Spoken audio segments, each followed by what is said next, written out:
look, there's no any other way. You need to have to unite the two parties. But of course, Egypt, the British would say, oh, because of the Suez War of 1955, and the fact that Egypt was now under the Jamal Abdel Nasser, Egypt was more sort of powerful, and the Egyptians were for the unity of Sudan. They would obviously say the fact that the Sudan is part, an extension of Egypt, and they didn't want South Sudan to be separate from the north.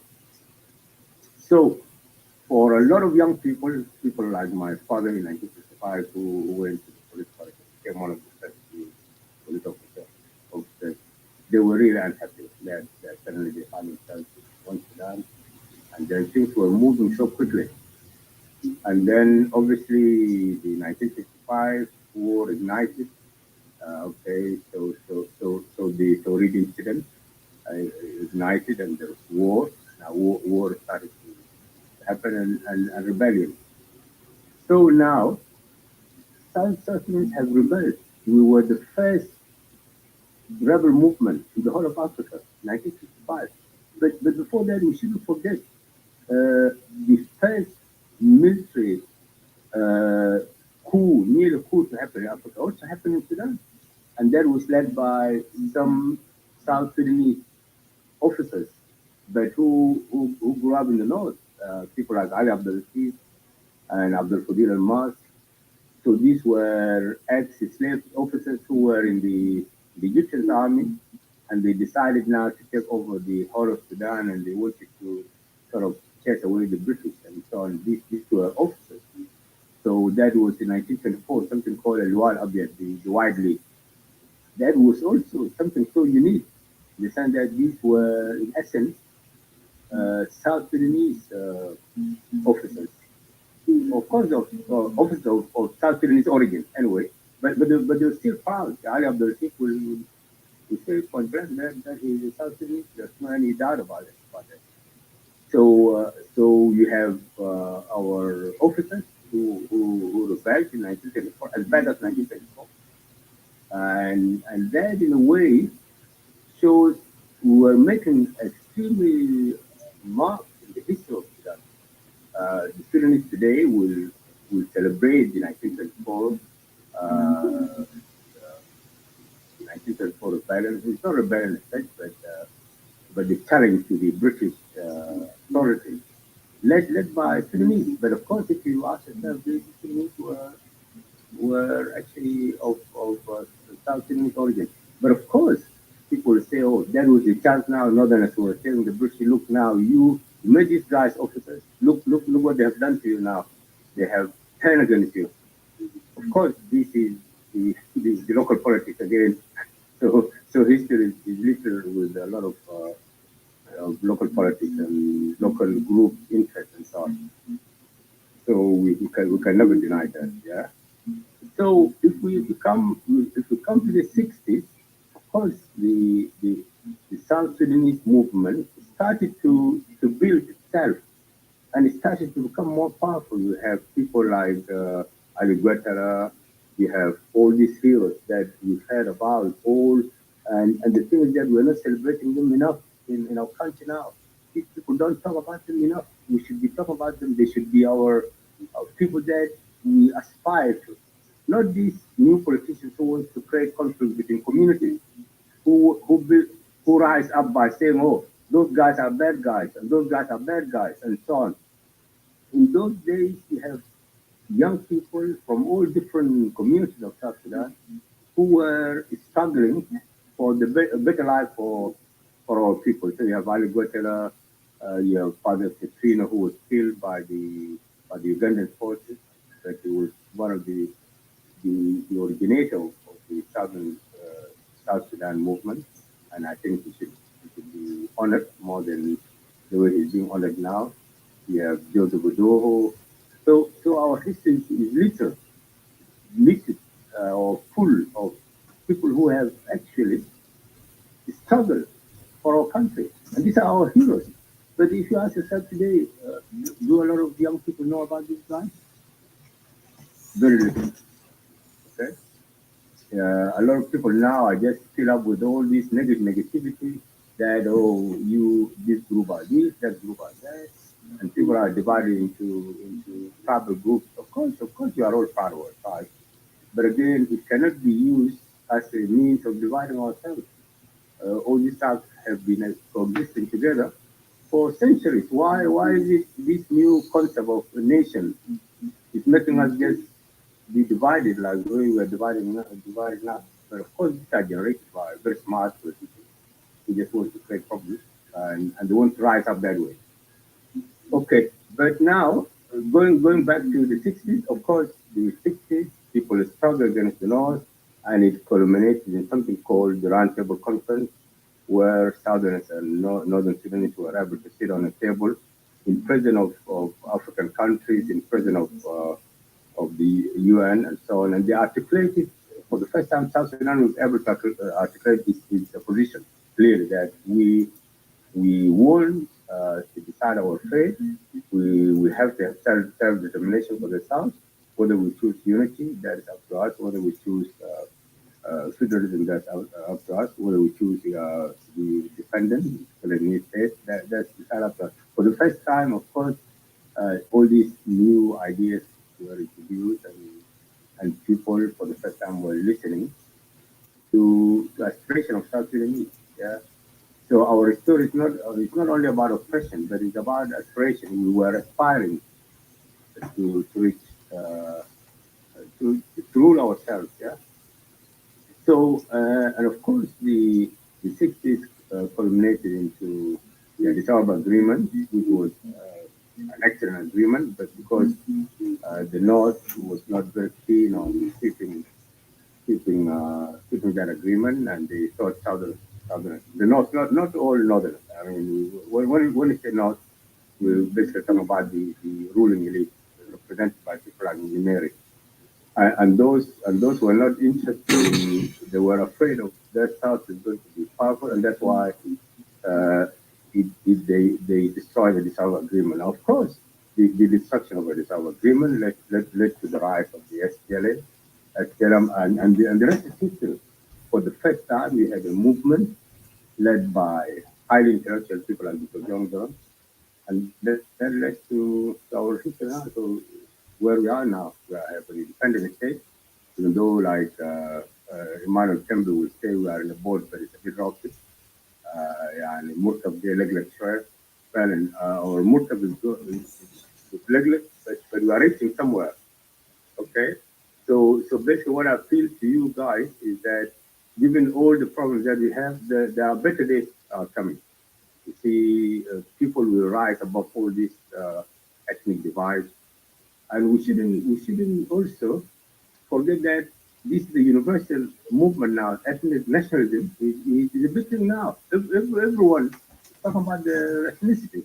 Even here, I mean, I have an English friend who went to Wales. He went to a pub, and then he was threatened. They wanted to beat him up. They said, "What are you doing here, you English bastard?" And so on. So ethnic nationalism is rising. There's no doubt about that. But of course, when it's used as a way of ascending to power and as a way of creating conflict and leading to wars among South Sudanese, we will condemn it. We will say this is not the way we should ascend to power. Okay, we should not ascend to power. That way. All these mistakes that are happening, they could be corrected. We are a strong community that can sit together and resolve these issues. These issues of people who have moved to other people's land is wrong. But of course, if you look at us now, we have moved to Europe, we have moved to America. So it becomes difficult for somebody who lives here, who lives in Britain or America, to say, "Oh, someone has moved to my village and they should get out of my village." Uh, so if Hawaii say to you today, you move away from America or move away from Britain, then you can turn around and say you're racist. So basically, what leads people to move from their ancestral land to whatever new land is are reasons that could be addressed.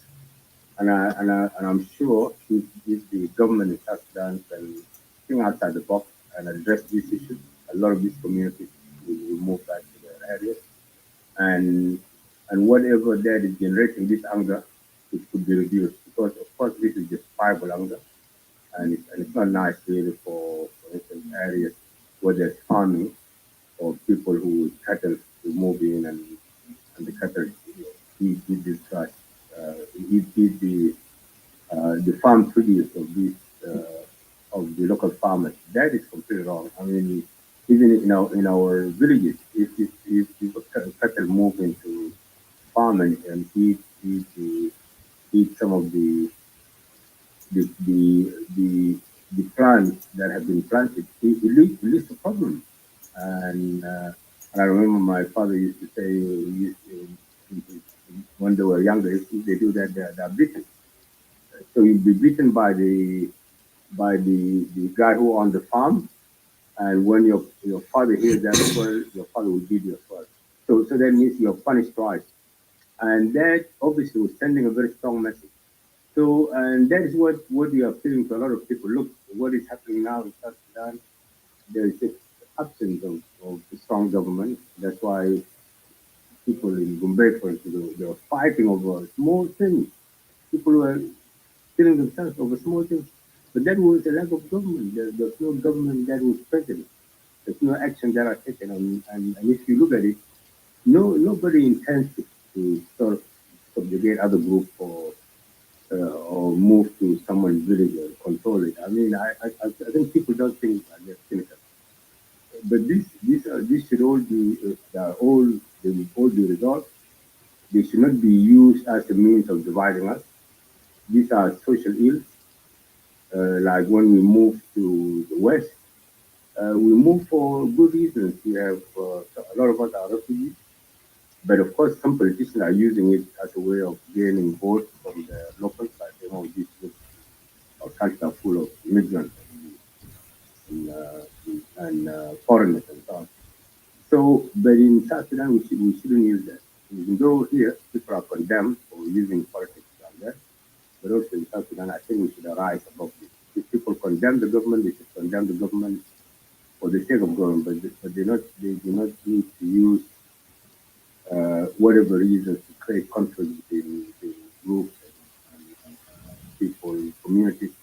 And while you are sitting in the comfort of the West and you are instigating groups to fight. So we have a full victorious history, a history that even though there was a lot of suffering, but it led to an independent country that we have today. Whether we like it or not, we have a country and you can build up on it. You can improve all the things that are going wrong, and we should be proud that whatever our ancestors set out to achieve, they have achieved it. And I will stop here. Thank you very much. If I left anything out, of course, I didn't want to bore you to take a whole lot of time doing talking about history of Sudan, of South Sudan. Of course, I left a lot of it out, but I thought just this was food for thought and to share with you some of the way I look at it. Thank you so much. Thank you so much. I'm just going to, yeah, you can hear it, okay? Thank you so much, Mr. Five. What I want to bring back, I just want to walk back a bit and actually give us a bit of taste how South Sudanese managed to actually fight two wars. We talk about 1955, and then we talk about 1960s until we got Addis Ababa 1972 agreement. And how did people they didn't know how they used to be together, fighting together without knowing who is who and who is who, and they are actually able to come in common goals. And how do they use to actually unite themselves? What tools do they use that way that they don't use now? If you could remember anything, you can share it. If not, I will let Justin speak, and then we will come back and ask moderators to actually throw the question that they want to ask, and I will go down and bring people to ask. Right. That is a very good question, yeah, Matan. You see, we cannot just say that was very rosy. There was no problem. There were problems because we have to understand people don't know themselves. We have been living in we have been isolated from one another. The British also didn't want people to move. Sometimes if somebody moved from Rumbega and you want to go stone, they might put it back on the road and send it back. And that's why even for some of our local people, if somebody from Rumbega goes to a will, then they think you can tell them to lie. And for some of us in Rumbega, we used to think some people in Yerul and tenants alliance. And these are one community. I mean, we talk about Dinka community. Leave alone if now you talk about other communities as opposed to Dinka. So people didn't know one another. Yeah. But again, because the elite went to the same school, most of those people who were leading Manyanwan, some of them were in local.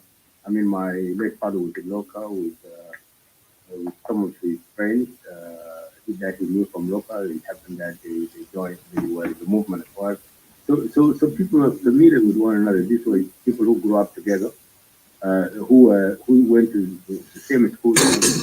Maybe that is the reason why they were feeling that element of togetherness, and also hatred of the whatever the North represented by them vis-a-vis, for instance, issues to do with Arabism, the fact that we 100% deny, we're 100% confident that we're not Arabs, and also Islam. We rejected this Islam, so we're rejecting these two, and that maybe made us to unite in that sense, or made those older generations to unite.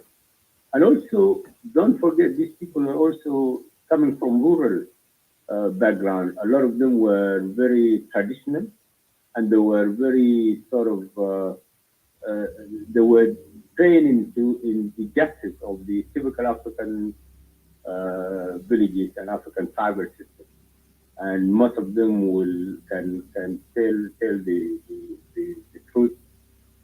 Many of them cannot lie, just like the new generation now.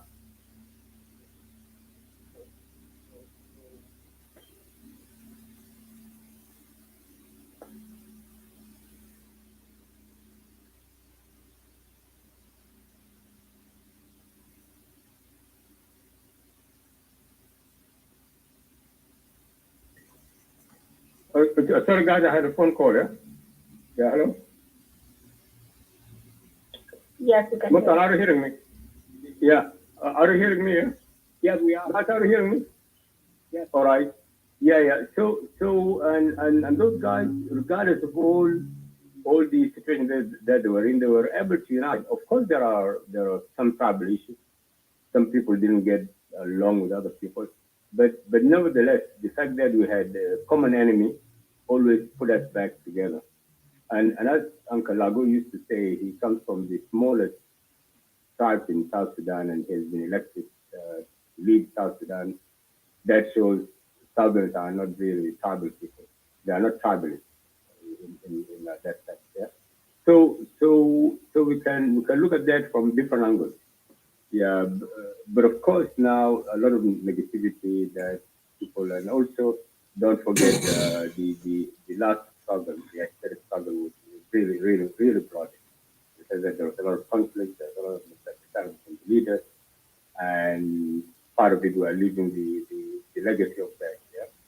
But Nyanyon, given all the differences, but it led to a dissolve agreement, and people were happy to sort of get something from that. But of course, during regional government, it wasn't rosy. It wasn't something. Sorry if I give an impression that everything was beautiful. Of course, there were issues.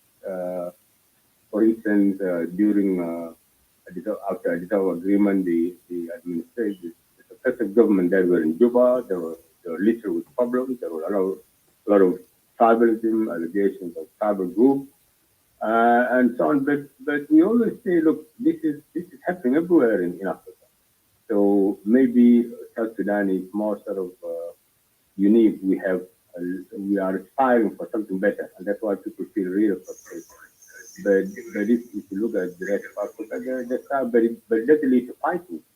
It doesn't lead to collapse of systems and so on. People yeah, they might not like one another, but they live they will live peacefully. Yeah. So that's what I just want to say. Thank you. Oh, thank you so much. Okay, I'm going to allow the moderators to have a comment before I open the question. One thing I just need to let you guys know before moderators, I will allow Justin to have input. Then moderators, you can have your word. And I would like to remind all the rules. This is not to particular people. This uh, brother fight volunteer to come and talk about something that we can learn from. So if anyone down there want to come and share with us a history that you knew about South Sudan, you are more welcome. Either you are a sister, a brother, come up and share what we want to know and learn from it. This club is about learning ourselves. Who are we? What struggle we went through? How can we overcome it? So we want to learn. It's about learning. That's one. Second, let us be respectful. Whatever your brother said, for example, our brother or a teacher has given us a bit history now. If you disagree, you don't need to, you just come and point out what you know and let it get fixed instead of being disrespectful to him. So this is what I want to remind you guys. That's one. Second, if you are given a question, then means that your question will be answered. If you want to interject something, do it with the question together because you will be dropped after your question. Thank you, and Brother Justin, you can come ahead.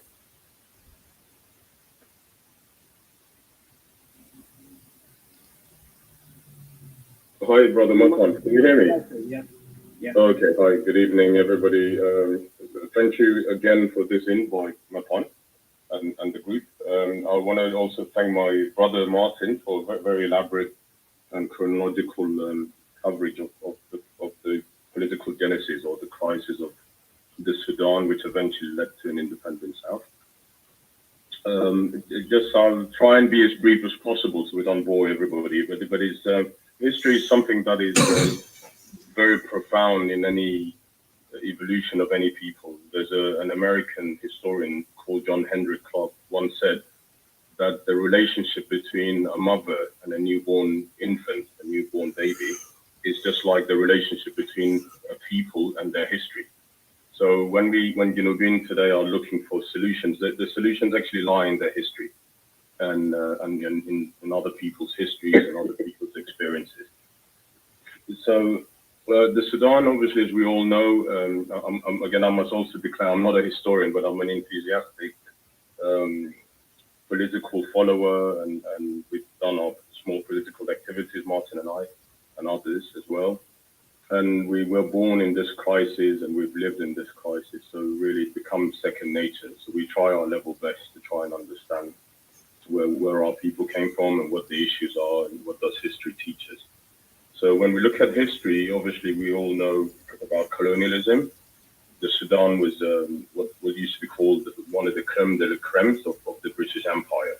But again, as Martin said earlier, through the condominium, Britain actually never had intended to colonize the Sudan, but it actually found Sudan had a lot of strategic interests, and suddenly found itself as a bigger partner in the condominium with Egypt. The condominium. Now, in the condominium with Egypt, Egypt obviously was made to pay for a lot of this, and the Egyptians obviously had a claim over the Sudan for historical reasons. But nevertheless, Sudan came into being in 1956, as Martin mentioned. It was shrouded with a lot of nasty history where slavery was rampant, our people being enslaved, and as Martin said earlier, our people perceive all around the South, perceive this to be this spoiled period, the eras where literally we were not in control and our peaceful life as we knew it was totally obliterated by starting with the Turks, then with the Egyptians and the Turks, and then with the British themselves, and then the Mahdir. So literally slavery was very rampant. And in our history, we have to remember history. We have history makers like Yambio, King Goodway, who was known to be a ferocious fighter against enslavers.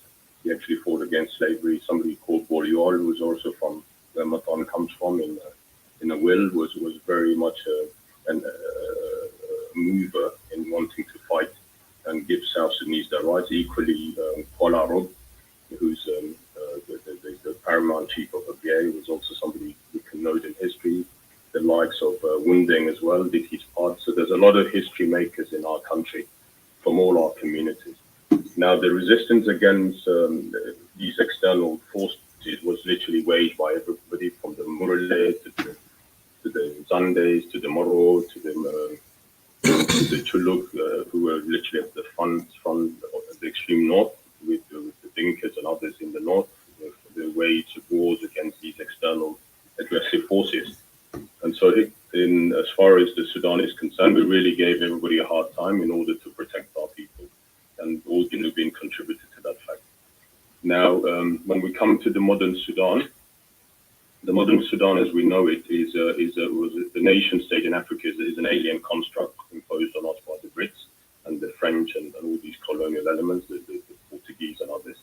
Now, obviously, we all know the Berlin Conference in 1884 and how that resulted in the nations that were carved out. None of us were ever told or consulted whether we wanted to live together. And in the end, obviously, any country that was created by a monarch or country, literally, they occupied that territory and led it as much as they wanted. So Britain also misruled the Sudan, and in a way, it inherited what people have said to be the dichotomy between the center and the periphery, which is what the Turks established. The Anglo-Egyptian condominium continued that process. So there's always been a conflict between the center of this, in the case of Khartoum, and all the country, where literally nobody existed anywhere else outside Khartoum.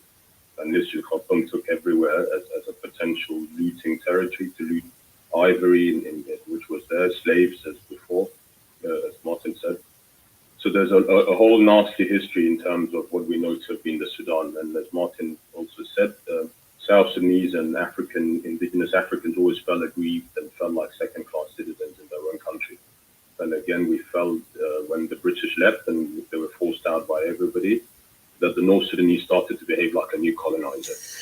So in that sense, we fought against external forces, the Turks, the Egyptians and the Turks when they came together, then the Brits, and we also fought against the Mahdi. And in the end, we kept fighting until we got our own country. Now, if you had to look at the political awakening of South Sudanese, one can say this started in 1952 in Juba, where basically, again, we must also say that the political awakening in the colonies started with the Second World War, basically, where a lot of the colonial territories had soldiers recruited, and all these soldiers went all over the world to fight. And when they came back, really, they agitated for change and for freedom in their respective countries. So India was the first among the colonies to become independent. So literally, the Africans who had ventured there and mingled with all these people also came back home and wanted to liberate their territories. In the case of Africa in particular, we must also give credit to the Pan-Africanist movement led by the likes of Marcus Garvey and people like W.B. Du Bois, people like there's a lot of historians, but all these guys contributed effectively. People like Kwame Turi, people sorry, I haven't studied my books for a while, but I will remember them as in the course as we are talking. But anyway, what I wanted to say basically, the Pan-Africanist movement also contributed to the awakening of African countries to actually fight for the independent movement. So we owe a lot of credit to them as well. Now, when Sudan became independent, unlike Ghana actually said to be the first African country to become independent, but Ghana became independent in February 1957. And the Sudan actually became, as you all know, became independent on the 1st of the 1st, 1956. So there, if you wanted to really understand, the Sudan was never perceived to be an African country. We have never been perceived to be African. We were condemned as if we're Arabs. So Sudan was categorized as part of the Arab world. In the case of Ghana, literally it was 6 months later after Sudan became independent. It was literally a whole year after Sudan became independent. So clearly, you could see from that famous history maker in the name of Agri Darden said the Sudan passport. Matan, can you hear me? Yeah, we can hear you very well. Yeah. But my uncle Agri Darden said the Sudan passport said that he was brown, that he had brown eyes, and that he is 5'6", 5'8". He said this does not represent me. So basically, the identity that all Sudanese are supposed to be is actually that of a hybrid or mixed race Sudanese who claims to be Arab when he's actually a mixed race African. So clearly, the passport of the Sudan never represented us. Now, when we look at the landmarks in our history, literally, as I said, 1962 was a political awakening through the likes of there was something called the South Sudan Community Association, which later led to become the Liberal Party. Now, South Sudanese were very conscious of their togetherness and representation. And actually, by nature, we are very democratic, we are very upright and very fair people. But politics, as we all know, causes, it blinds people. Wealth and that is associated with power blinds people. But if we have to remember the history makers from 1950, 52, as I said, it's a political awakening. The first political party was called the Liberal Party, was set up in 1954, and literally had representation. It was the patron was somebody called Abdurrahman Sulli. The president was somebody called Benjamin Loki from another representative. Another person was Bodio. Another person was Sliaus and Sliaus Pasiama, all representative of the different communities of South Sudan, and particularly the three provinces of the day, Greater Barkazal, Apanal, and Equatorial.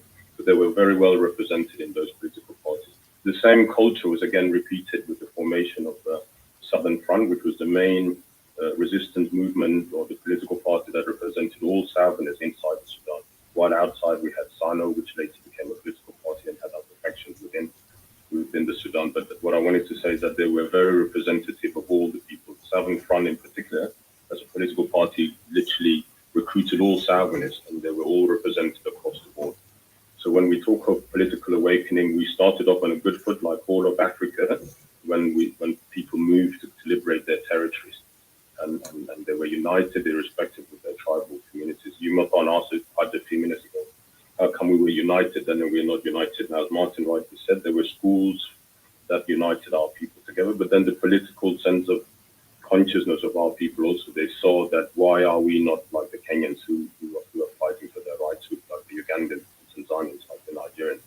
So South Sudanese at that time were very united and focused and fair, and as Martin said, culturally akin to our traditional way of life, which was very pure.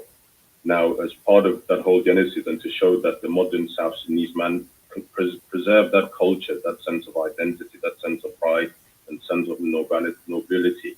And Mansour Khalid, one of the Sudanese politicians who joined this, an academic who joined the SPLA, actually said, when people look at Sudanese administrators, the most upright and honest and sincere ones were from the South. And this was our culture, this was our people.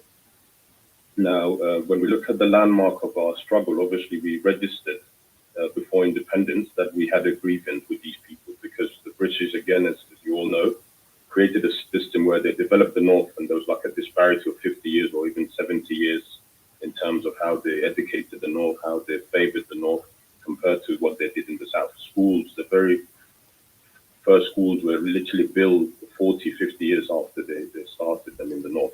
And as a result, when Britain was about to leave, this is when 1947 is the first time we ever had a high school established in the form of Rumbek Secondary School. But prior to that, we only had intermediaries.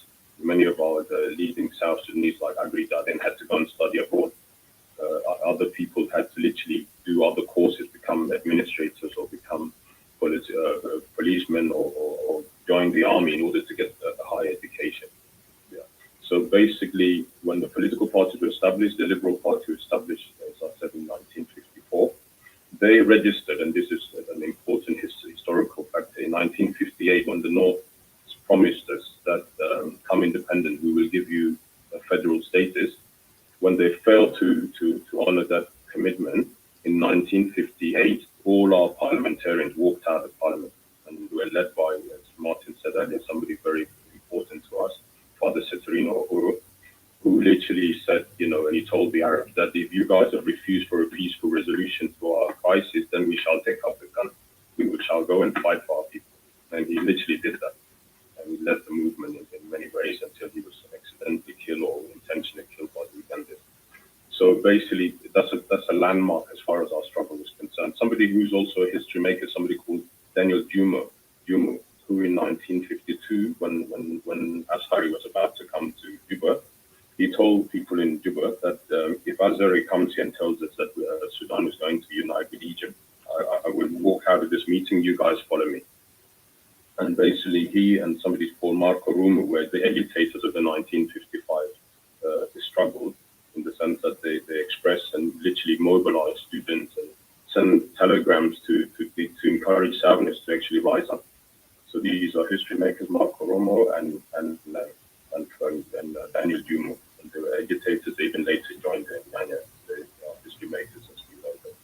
Now, when you leave up in 1956, 1958, as I said, when the parliamentarians walked out, we came, then the next landmark was that the Nyanya was established, as I said earlier, with the Tuareg uprising on the 18th of August, 1955. What was the Tuareg uprising? The Tuareg uprising basically, after years of politicians trying to convince Northerners be fair to us, they even told the British, as Martin said earlier, in the 1947 Juba conference, that we as South Sudanese feel you British have not really been fair to us. You should stay for another 50 years to put us on the same footstool as the North, and as opposed to leaving us now. If you leave us now, the North would just take over. And as Martin said, Shingiti and various others literally blackmail our politicians and traditional leaders in 1947 that the British are going to leave, and if you guys don't cooperate with us, you shall see what we'll do to you. So literally we were blackmailed and harassed and intimidated in 1947. But nevertheless, the South continued. They tried peaceful means, but in the end, when peaceful means did not manage to succeed, in 1953 in Anzara, there was an industrial site. I think it was Martin. You can correct me here, but I think the industrial site was there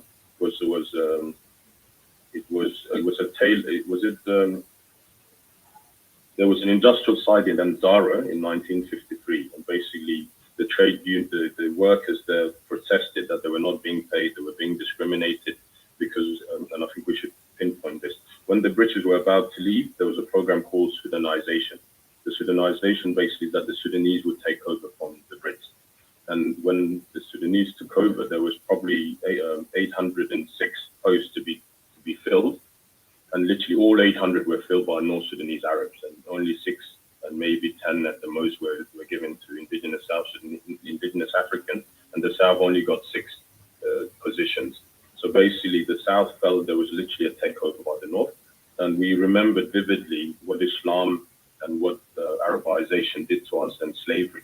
So clearly, the South felt aggrieved, and hence the demonstrations in 1954 in Anzara, in 54 in Anzara, in 53 in Anzara, and then in 1955 in August, that's when the Tuareg Corps, which was mainly the Southern Battalion of the Sudanese Army or the former British Army, composed mainly of Southerners, rebelled in Tuareg and massacred Northerners there. Now, that Tuareg uprising, obviously, many people... Thank you, Justin. I'm going to give you another 2 minutes. One up.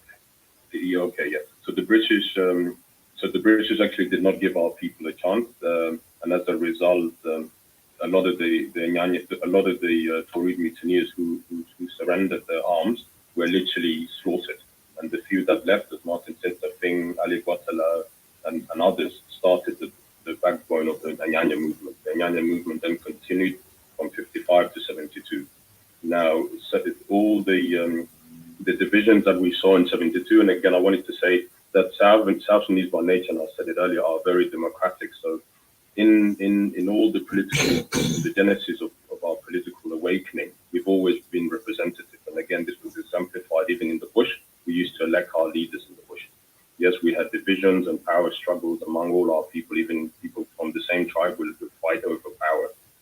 But we nevertheless came to 72. 72 agreement was a compromise. It was a sellout as far as some are concerned, because we were actually beginning to be a strong movement. And before we knew it, We were compromised, and a very weak agreement that was negotiated in a month was signed, and we ended up having an agreement with no army to protect us. We had the SPLA in 2005. And as a result, the political shenanigans and wrangles among our politicians led to the divisions that we now see today. And those divisions continued even when the SPLA was started. Goering said, I encountered an angry mob who didn't know what they wanted, and literally I defined that we wanted the Sudan. So without further ado, I'm gonna stop. I'm not done. I would have liked another 5 minutes to finish, but it's fine. But I will add 2 minutes to two more minutes. Beautiful one coming. So I add 2 minutes. Oh, okay. So what I wanted to say, basically, the divisions that we see in our society today are classic as far as Africa is concerned, because it's all about elites and elite attitudes and tendencies towards the nation state. The nation state, as I said earlier, in Africa was concocted, or was a construct of the West, and it did not evolve in the same way Western nation states evolved. It was literally abruptly created, and in the end, we were told we are Nigerians, we are Ugandans, we are Tanzanians, and so forth. Now, that whole notion, unless you have a very strong centered and a willing elite that can really merge and fuse and build those nations, build institutions around the country, build law and order, build a sense of identity, a common identity of the people, you'll always struggle. And as Martin said earlier, many African countries have struggled, but South Sudan, because of our long, prolonged history of struggle, our people deserve better. And in as much as we seem to be having crisis at the moment, history is very important, because it will remind us that if we have been great before with the limited resources we had, and with the lack of exposure. For instance, Southerners of the 50s don't know each other as much as we do today, but they were harmonious. Southerners of the 60s, equally 70s, even the 80s. And even when I talk about democratic culture, the 72 to 83 era, which is probably a peaceful era where at least South Sudanese can be acknowledged historically, just giving peace a chance. We're very democratic. We had literally fair elections all through. Obviously, politicians got greedy. There was a lot of movement, like we see in Kenya, with political groups moving back and forth. But nevertheless, we actually laid a foundation for people who could be democratic, people who could coexist. As Martin said, somebody from a very small minority community in South Sudan, in the form of Uncle Joseph Lago, became the president of the South, and he was fairly elected. And so there is a culture of democracy, there's a culture of tolerance, culture of understanding, and we have shared heritage and experiences and origins that we can really use to build an identity, a common identity around our people. And again, we've really shown that we can fight and we can liberate our people, we can hold together. So literally, there may be crises, but nation states are not a walk in the park, as we all know. But the youth, all of you, you're the future of this country. You need to unite. You need to think and actually utilize modern technology as a way of uniting our people, or a way of celebrating who we are.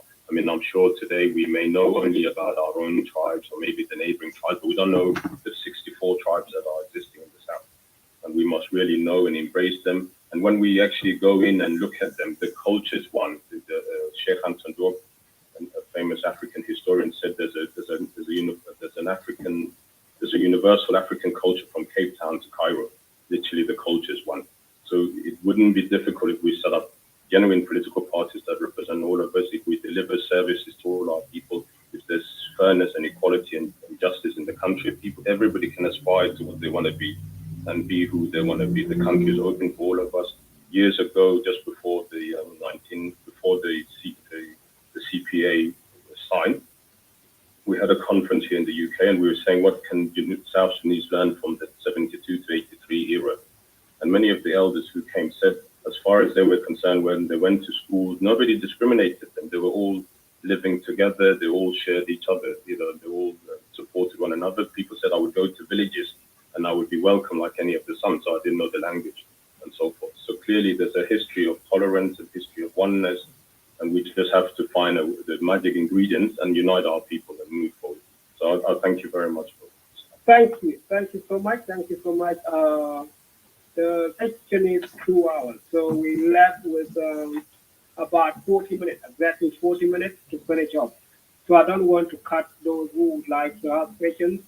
And however, I would like to remind the room, these two speakers, or those who were speaking for you guys, were the volunteers. When they see the topic, they like it and they want to volunteer and share what they read or what they know about South Sudan history. Because South Sudan history got good about it, bad about it, but we need to learn it. Because in the state, if we don't know, we walk in our path in the wrong direction.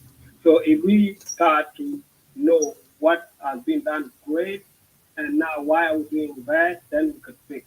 So it's a this room is a positivity. We just want to learn. Even if you find something bitter, you learn from it and do something positive. So it's good that our fight came back.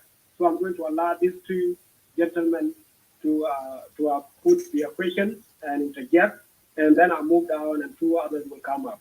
And if there's any volunteer down there, any South Sudanese want to bring some of the history that we might need to learn, please bring it up in that 40 minutes. So, Malwal Bodanyar, you are the first to put your question forward to fight or Justin, and then after that, Majid, and I will move you down when you guys are done, and then you will listen to your answers. Thank you.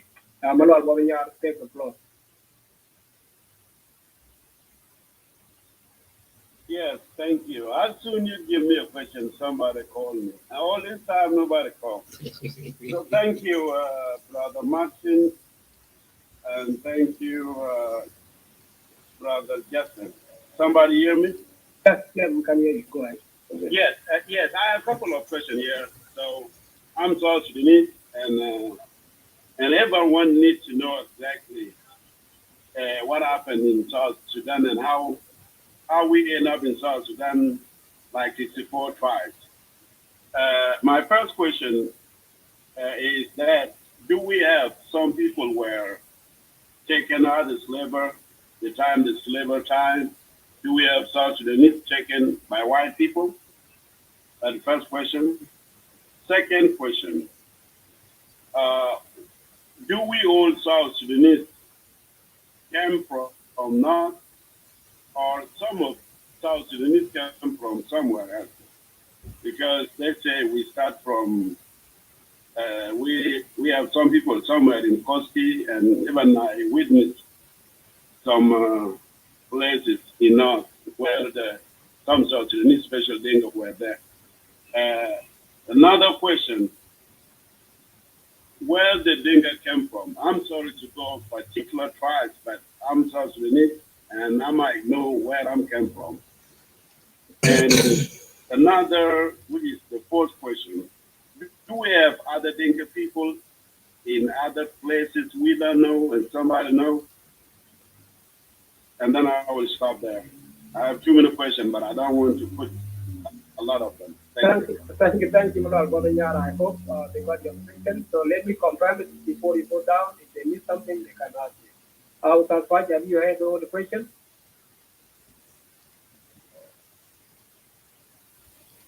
I think he's busy. I did. I heard all the questions, okay. But I think take another question. Take another question, then. No, I'm all right. Yes, I've heard. Okay, yes, that's very good. Okay, but you go ahead. I'll take it down and then you listen to it. If you have an happy, you raise your hand up and I'll bring it back.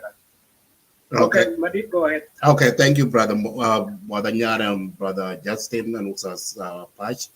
I would like to introduce myself a little bit. My name is Medin Majaga. I'm from Europe, and Justin too. My question has been mentioned by Mural Bodanyar, but I will not ask that question. I will leave it that way because you guys will answer it. But this question I will ask Usas, Pash, and Justin too, if you guys waited in. There's a few weeks ago, there is a debate here in social media, in Clubhouse especially. As Usas Pash, you are from Agar. So there's one of South Sudanese is one of the political figure. He mentioned something that we people of Lake State, we are outraged about it in social media. He said that the land of Agar and Gok This land had belonged to Luo, those Jubel or Drabonga, as we call them. As we are talking about the history of South Sudan, can you two talk about this? Is it true with the people of Lake, or for example, people of Agar and Gok? Do they came somewhere? Is it the land of Gok and God is not belong to Agar? That is the question. And let me elaborate more about the question that Brother Mulad Wabidiyar say, which is going toward that the first question I asked. The same person that I mentioned is one of the political figure. He make a claim argument that the Dinka tribe, they are migrate from Senegal. Is it true that the Dinka are migrate from Senegal? So those are the two questions that I just want uh, to let South Sudanese hear it, because this was really had hit debate a few weeks ago. And I thank you so much, Mr. Patch and Justin, for coming in and put you guys' perspective about this history of South Sudan. Is very important to all of us and the new generation that are listening in. Thank you so much, brother. Thank you, Madid Majak. Thank you so much. Your question has been I heard it, yes, I heard it, Matan. Thank you. good. All right, Justin, I'll take it down, and then, sorry, not Justin, Madid, and then I'll bring another two people to wait, and then Justin, you can go ahead, or Patch, any one of you can go and answer Malwal Baranya. So would you want to go? Yeah. No, feel free, brother. You can go. All right, okay. Yeah, all right. Those are very, very good questions, Moral Bodenya. That is a very classical name. Yeah. And then our brother, somebody. First of all, the question was, do we have Dinka taken as slaves by white people? Of course, the slavery, when it started, especially in our areas, it started by people who were in the middle, who used to capture slaves, and then they would sell them to the middlemen.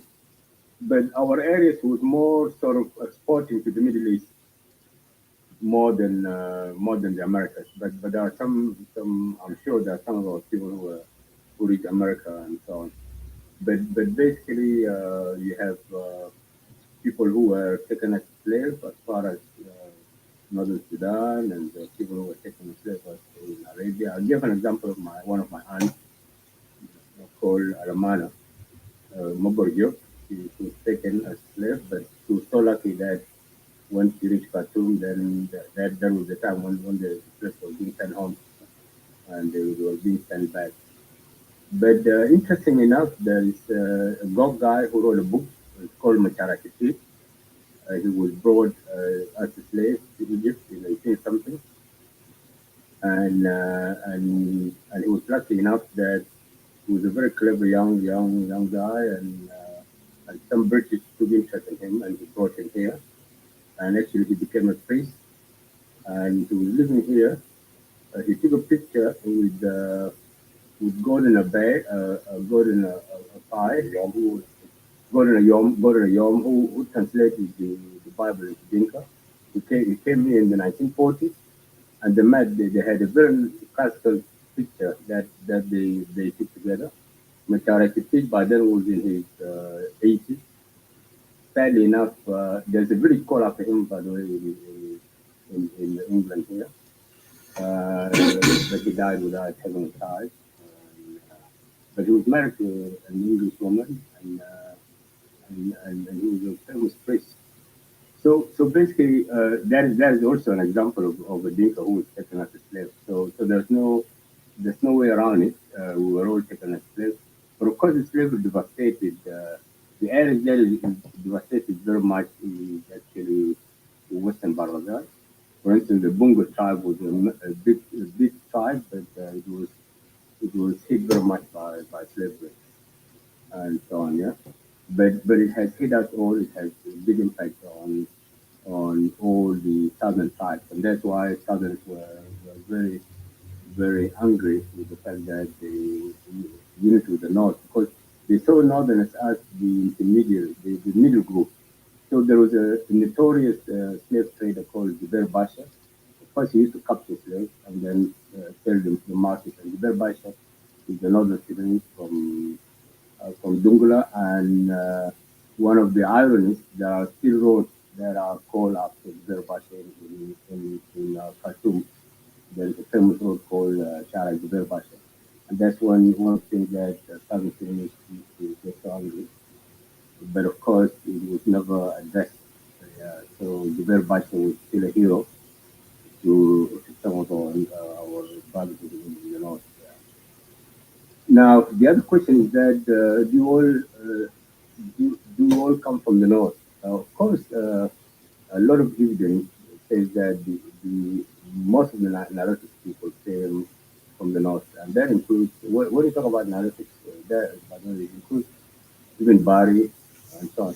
Do we all know that the Bari, when they are counting the Bari language, when they count the counting system, when they say four, it's just like the way Dinka Nuer would say one, okay? And the grammar is purely the same grammar and everything. So we have a lot of commonalities, but people are not interested in commonalities. People are interested in the differences. But nevertheless, we all have the same origin. People can never deny origin. These are historical things, and the historical experts can look at the language and then can go back to the root words, and so basically Sudan, yeah, narratives they go back up to narrow Saharan family, and the narrow Saharan family they have the Nubians in the north, like the Halfawim, the Nagla. So in a way, we all go back to the same root, the same linguistic group, long time ago. So and that justifies the fact that we all came from the north and so on. And the excavation that are done in the north sometimes they find. I mean, there's a famous singer called Ahmed Mustafa. He said one day he's from the north. Many people of all the generation they know Mohammed Ahmed Mustafa. Famous singer. He said he was in the village one day, and then there was flooding, and he said there was a lot of. It happened that they felt that they were in graveyard and they were seeing skeletons floating, and then when they checked those skeletons, they had Dinka marks, and the lower teeth were removed. And you're talking about a very extreme town in the north, in the far north of Sudan. So historically, it cannot be denied because you see research, when people do research and when people do findings, it's not just based on someone will sit in his room and then imagine things.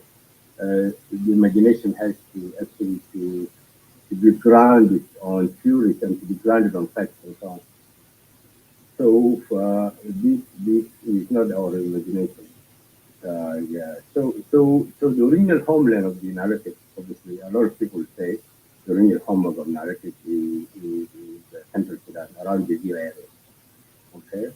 But of course, if you are in the Jazeera area, then narrative could have extended up to the north, more northern part of maybe Haifa area and all these areas. So we never know.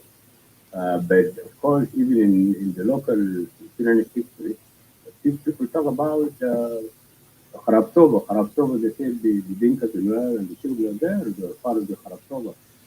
But amazing, when I was growing up as a child, I used to meet women who are very light skin in the north, and they're Polachos, and they have tribal marks, northern tribal marks.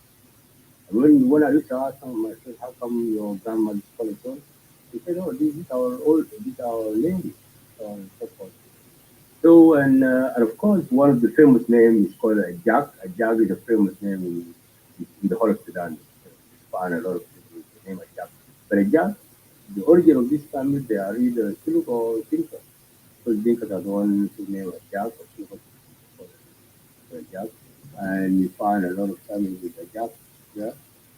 So these again are things that are not make up. These are facts. and so on. Okay, so now the question is, do we have other Dinka people in other countries? Of course, I that is not real. Of course, people, I was overhearing a Nigerian guy who did a presentation and I said that Dinkas are related to Fulani. That was just absurd. That's absurd. But again, humanity, we are all linked together anyway, so we are one people. And when you look at when you talk about Africans here in Britain and America, when you meet a black person, still are your brother or your sister from a different mom or whatever. So people feel togetherness. We have multiple identities. Identity where it fits in one identity to the other. And even with all the problems that we have as South Sudanese, but it's still one community. If people lose a member of a community, all the other people, all the other South Sudanese will come from all different sides and they'll come and give you that support. So we are still one community, regardless of all these differences. Of course, it is absurd for somebody to say, oh, Dinkas is very integrated. And but of course, a lot of people have immigrated. History is full of people have immigrated. Britain, the British today, Britain that we have today, a lot of English people came from they came from different countries. Some of them have origin in Spain, some of them have origin in Sweden and some of these areas. Some of them are, I mean, from Northern Europe and so on. So people move in waves, and the history, human history is full of people who is basically about people moving. Yeah, there's no people who have been in one place. The fact that, of course, the Dinka, Agar, and Dog have moved into areas that used to belong to Jubil, but Jubil are not Luas. Jubil are cousins of Bongo. Again, these people are just used to history. The Jubil has nothing to do with Luas. But of course, some Luas have been there, maybe in the area. But people have always been moving. So I know, for instance, in some of the areas in northern Bangladesh, for instance, in Gobrial area, there are some original Lua names or villages that have original Lua names, and the Lua names are still mentioned by Kenyans. Some Kenyans remember some of these names and they used to come for visit. But of course, the Lua Kenyans, where did they migrate? They migrate to Kenya. Does that make them non-Kenyan? Of course, people are always moving. The history is basically people moving. So I don't agree with people who say, no, all these people have moved. You are also people have moved. Of course, you have moved all over the place. Nikang used to be in Bangladesh and then he moved to Tapanari. And the Nuer also used to be in Bentiu area, current Bentiu area, and they expanded to the east. They moved to all these areas. These are written movements. Now all these people were 17 something. Okay, so people have moved and you cannot turn around and say, oh, you have no right to live here because you immigrated from somewhere else. It's just absurd. And now there's a lot of African movement, Europe and America. These Africans are here today. It's become difficult for people just moving. When you have children in these areas and they grow up, they feel they're part of the community. So really, this is the human life. People are always moving. So there are no people who are in one permanent location only. Yeah? So thank you. I hope I answered your question. Thank you. Thank you, Mr. Park. I'm going to let Justin interject and see what question you might have jumped or just add a bit on top of it. Okay, lovely. Thank you both, my brothers Malwal and Madid. Thank you very much for your participation. I think Martin has answered most of them, but I'll just draw on one or two points. Now, obviously, our origins as a whole, as Martin said, it is more northwards. And there's a book called Proof That the Nilotic Blacks are the founders of ancient Egyptian civilization is obviously it's hard to get, but it's available. But clearly, if we're gonna come from anywhere, and when we talk of Nilotics, it's literally, the Sudan used to be said to be Nilotic Sudan, including the Arabs. They all are, many of them are mixed with us. So when we talk of Nilotics, it includes the Latuka, it includes literally the Dinga, it includes all of us. Now, and even more, my friend who I'm aware of my friend and he's in commentary, but the Chiluks are among the closest people because we actually what we call the Western Nilotics. So the Western Nilotics are mainly all the Law communities, the Law being the Chiluk, the Choli, the Anuak, the Lor, all of them, all the ones, the Lango, they all weather our laws. Then we think as Nuez and Atfot are another cluster, and then you have the Brun, which obviously includes Maban and Hutus and some of those elements, those people in Kormo. So the Chiluks are the closest people to Dinkas and Nuers as well as their Cholis. So clearly the very fact that the Sudan is said to be Nilotic Sudan means all of us are related, as Martin has said. Now, when we talk of land migration, literally all of us have been moving around, and yes, it's sad that so and so comes and pushes so away. For instance, when we came to Rumbek, as their Gar or as Dinkas, let's say, moving around, we found literally the laws were there, the laws that are now in Uganda and Kenya, as well as the Durubel, Martin said. So the laws in Kenya today and Uganda, they were actually in Rumbek in the 1500s. We forced them to go down.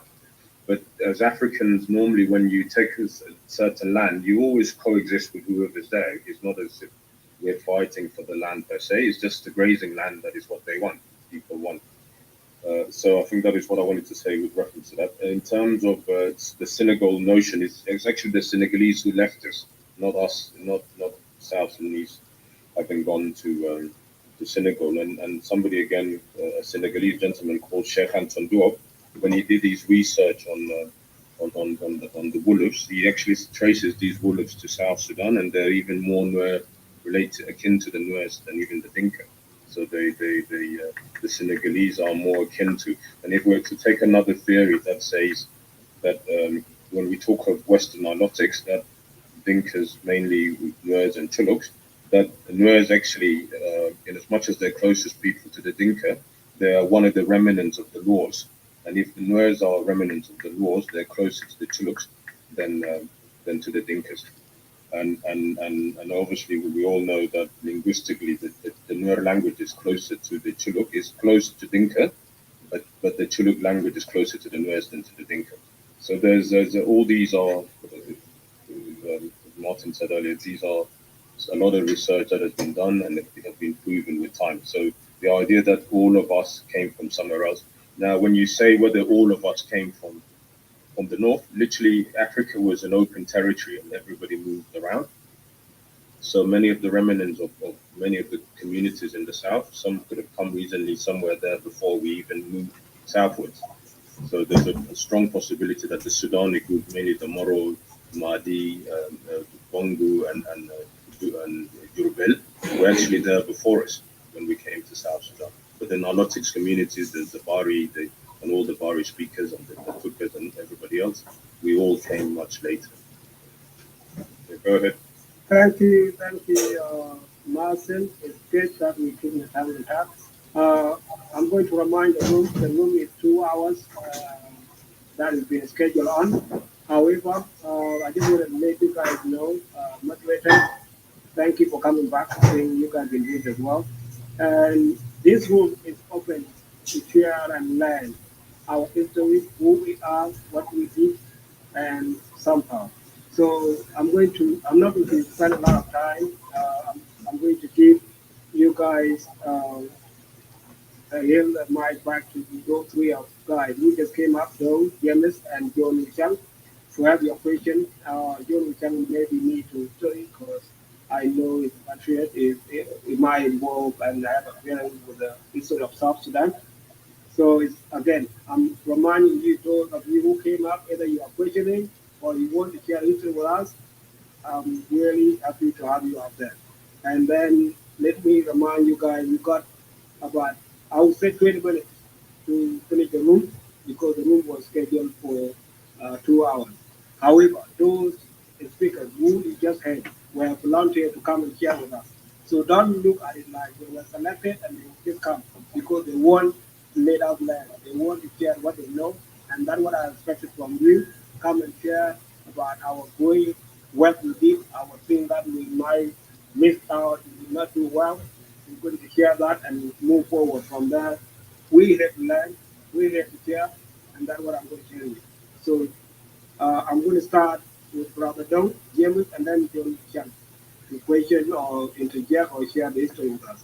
And then I'll go back after this one to moderators, and they can have their words, and I'll go down to get another two. So, Dong, I yield back to you.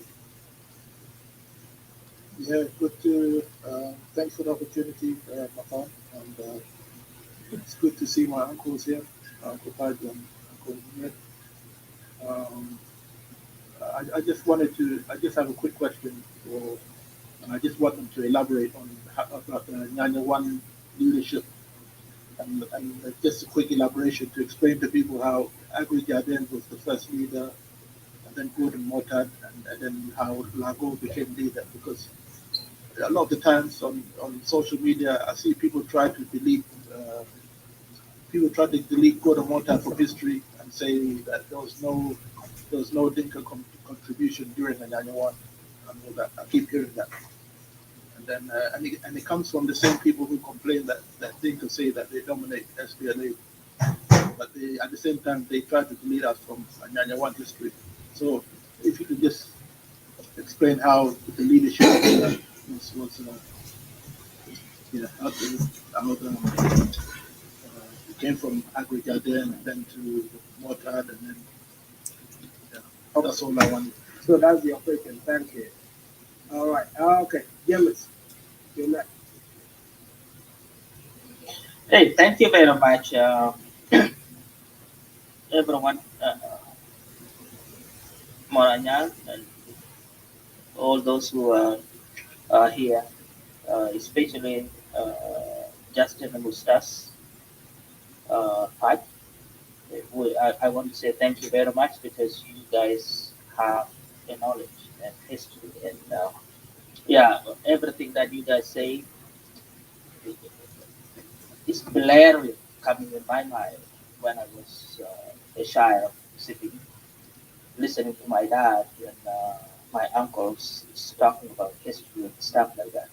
But I never had a grit to learn more than that because what I learned is just word of mouth, but not uh, in terms of books or in terms of listening to it as a lecture that we are here right now. And I want to thank you very much for that, and I hope those kind of topics come up and we talk. And this is the only way we can actually understand each other. Uh, I am a child who left when I was young and grew up in the bush and never went to school till I have a chance. I got lucky to come here and went to school and trying to grab everything, put in uh, stuff that I should have learned when I was 11, 10, 12 years old. I was learning it when I was 13 years old. And that's become difficult. But sometimes it's very important to follow and watch what's going on. Um, I don't want to go too much because this I have only limited time. But history and politics goes hand to hand, and we're talking about history right now. We have a politics going on in Clubhouse. The reason I came here because I see Clubhouse and all that, and I've been in several rooms of Clubhouse, and we discuss stuff. But we have lack of history. Nobody actually tell us what went on or the books that we have around to read. As I told you, I was in SPLA. I was Sorry, brother. I know the other room, the more room are coming up. So if you don't mind to ask a question, I'm sorry. But No, yeah. I'm gonna ask a question. Okay. So what I was saying right now, as historians, how can you tell us who are confused that don't know what's going on? For instance, people that are saying right now in Equatoria say all these people that come and settle here have to go because we know we move around and we settle. Like for instance, I'm from Tweet, and my history from my grandfather not long ago, I knew that I wasn't from there. I moved from Upper Nile all the way to. I know that I can hear, not even read it. How can you tell these kind of people to connect the history to the politics? Thank you. much. Thank you so much. I'm going to let you go down, and then Johnny Chan, you are next. Thank you guys. Thank you so much.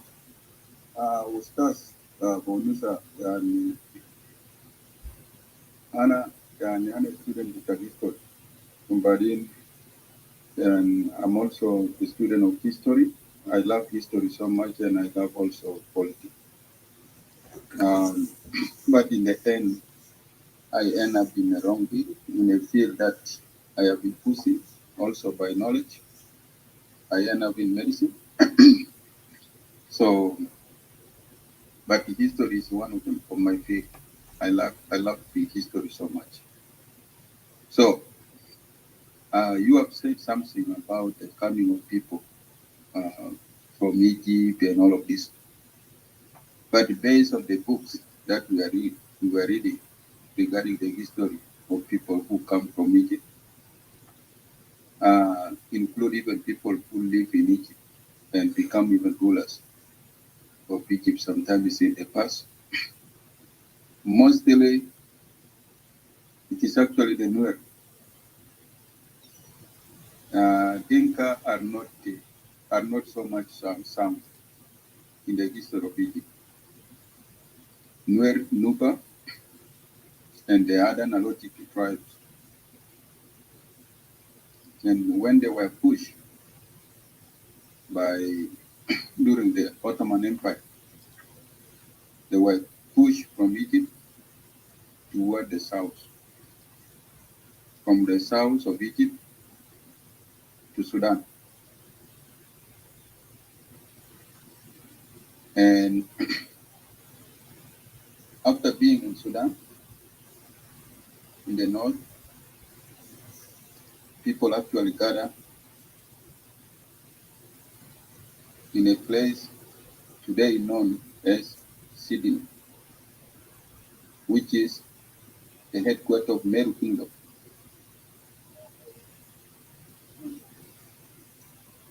People gather there, and majority of the people who gather there were the same group who were pushed from there. The Latuka, the Tabwasa, the Karamojo, the Gie, the Dodos, the Baria, the Murle, the Boya, and the Didinga. These were the members of Meru Kingdom. After the fall of Meru Kingdom, those people decided to migrate toward the border of Ethiopia. Sorry, do you mean Marawi? Marawi. Meru Kingdom. Oh, okay. All right, it's clear. Yeah, Marawi.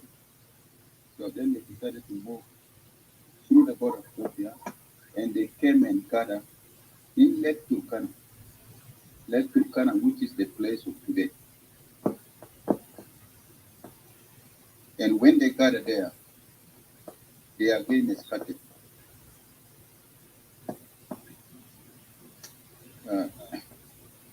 Can I get Montul?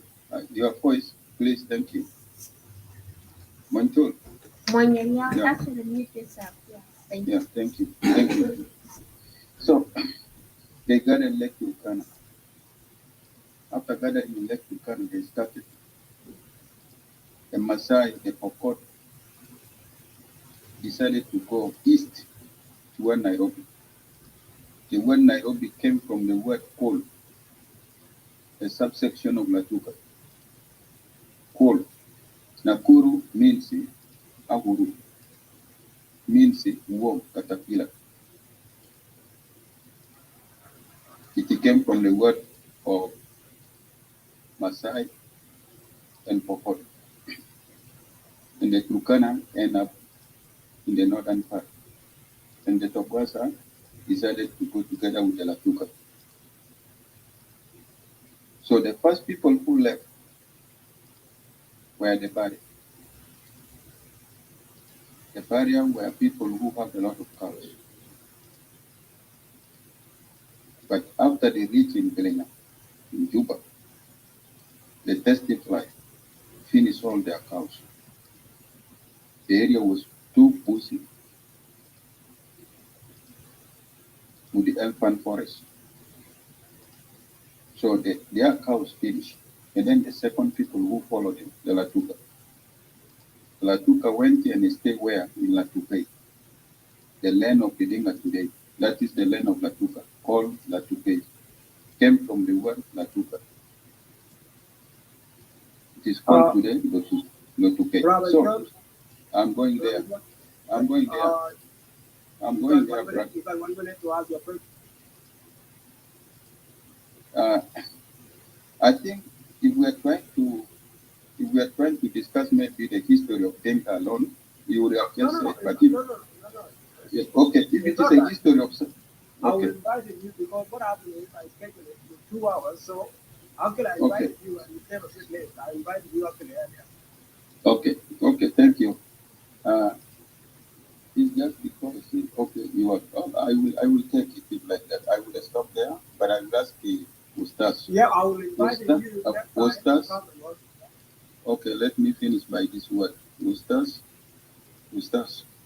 sincerely speaking, there are some of the historical things related to our brothers, the Dinkas, are being really forged. But some of the true things, Khartoum, this is the original form of the Dinka. Khartoum, original form of the Dinkas. Nobody denied it. Whoever said whatever, Khartoum is original form of the Dinkas. Based on the history, when the Dinka immigrated from West Africa, after returning back from West Africa, they end up in Khartoum. You know, they end up in Khartoum. The Nuer are the people who came up through Egypt. So you have completed, it is because of social relationship for a long time with the Nuer. It makes you to look like alike. But in reality, you are completely different people. Thank you. Thank you, Brother John. I appreciate that. I will bring you down and then we will let Justin and USTAZ interject on what you said and answer your question. Thank you so much. I will invite you next time. Thank you. Before that, I would like to add, John Uchen, we are actually honored to have you here. And it's not a history of Dinka. We put it out there as South Sudan history. So, with all that being said, we will be more than happy to invite you next time to come and tell us more as well what you know and what you think today is right and wrong. So I just want to correct that because we're not trying to be tribals here. We just want to be all South Sudan at the moment. There's no politics here. In fact, it's just us human beings. So thank you so much.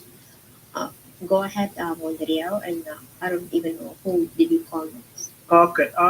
Thank you so much. Actually, I'm going to give to you if you want to add your question in as well because you've been in and out, and maybe I don't want you to miss your chance before I allow them to respond, and then David will come after they respond to questions because three people question now is too much. So I'll let you question. If you have a question, double mat, or you want to add something, you can add, and then Justin and USTAZ can go ahead and answer the question, and David will our lad David Net, which will be the last person I guess, because we are about to end up the room, because the room was scheduled only for 2 hours in case. Please can we visit what has been discussed, and then we can schedule another room. Thank you very much. No, actually, I don't have a question. I'm just gonna let them continue. Okay, Justin, you can. I want Justin to first. I want to start with the question of John. How John questioned and what he has said, and we want you to answer that. And then to surprise, I'm going to give you other 2 questions that were asked. And Justin, you can go ahead. Okay. Thank you very much. Brother John, it's a pleasure to meet you. You chose a better profession. Medicine, you can say, politics in history is normally about chaos and trying to understand each other and hold everybody together. Now, you clearly know your history. Now, a lot of our history, as you know, Brother John, is oral, but one of the key factors or a way of analyzing commonality or analyzing any history and commonality of people is actually through language. So now, like I said earlier, literally the Nuers and Dinkas are the closest people on the planet. Who influence who or who influence who, it doesn't matter to us today. What matters to us is that we exist. We are remnants of the people who have existed on this planet.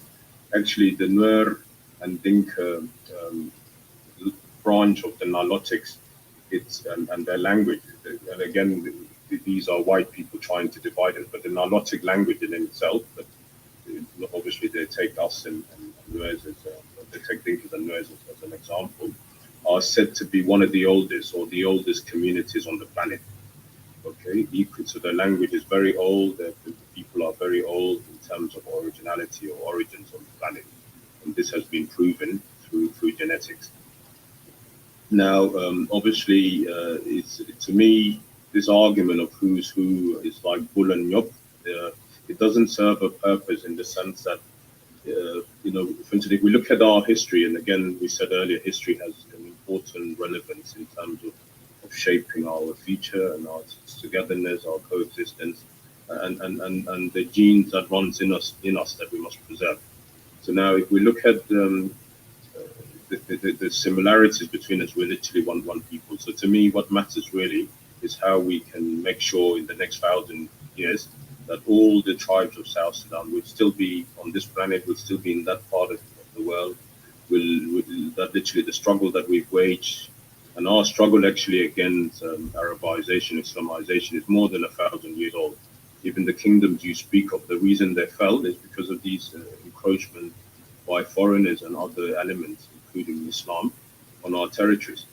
So to me, my brother, the history of late and what we have done or what we've done wrong against each other should not actually derail us from our sense of, because for instance, you say you're educated. Education dictates that the world today, as we know it, human beings have gone to space. We know scientifically that the world has developed. We know that resources are running out. Water may be the first thing to go in years to come. We know even genetic modified seeds are contaminating the ground. We know the environmental impact on the planet is also an issue, these fossil fuels. So all those things are, to me, and are very relevant as a people, as Junubin. For instance, we did not fight all these years to now raise our flag to doesn't suddenly to allow the country to disintegrate, or to allow the elites who clearly have put their interests above our common interest. If you go to South Sudan today, there's no community that you could say is comfortable. It's only the elites who you could say are comfortable. And all our people are suffering. The same services that everybody wants, nobody has them. The same thing that we want, all our people want. So I really want to get away from this idea of originality, who's who, what did what, who came from where. That has no bearings on us if we're trying to create a nation. All of us, we don't have tribal passports. We have a passport that represents us, and we are what? South Sudanese. So clearly, the nation came into being. I'm sure you voted, we all voted. And we must make this thing work. It's not about individuals who, clearly, even if you look at the wars of late, between Nuers and Dinkas. It's not the ordinary Nuers that have a problem with the ordinary Dinkas. These are the politicians having problems among themselves.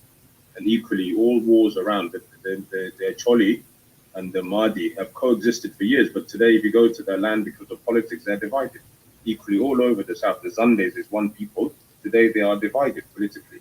So all of these are unnecessary things that we should not focus on. What we want to focus on is how do we, for instance, protect our territory to make sure that the resources we have can be used for the betterment of all our citizens.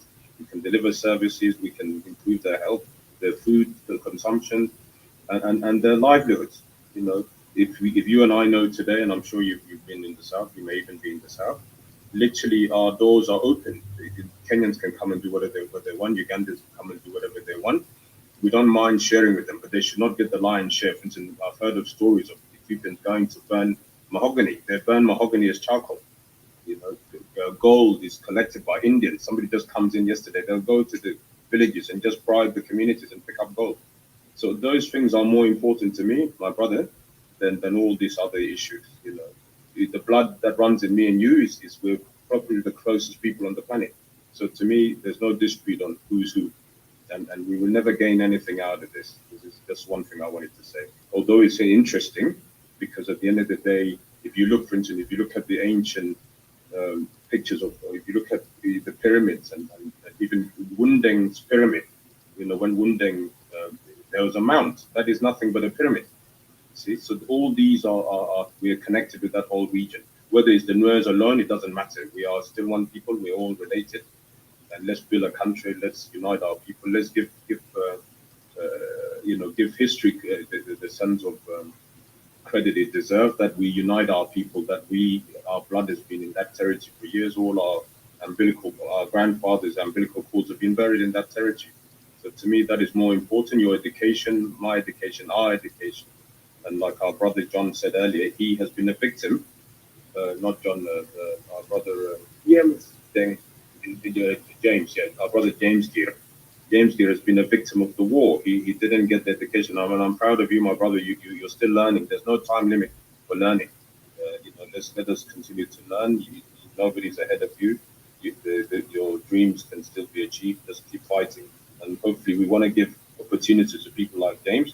That there was no country. Now we have a country. That country should literally sponsor each and everybody and give everybody a chance to achieve something on the planet and give their talents to the planet. Thank you. Thank you. Mr. Pat, I will let you elaborate on that. If you have something to add here as well, more welcome. Yeah. Okay. Thanks, Mariel.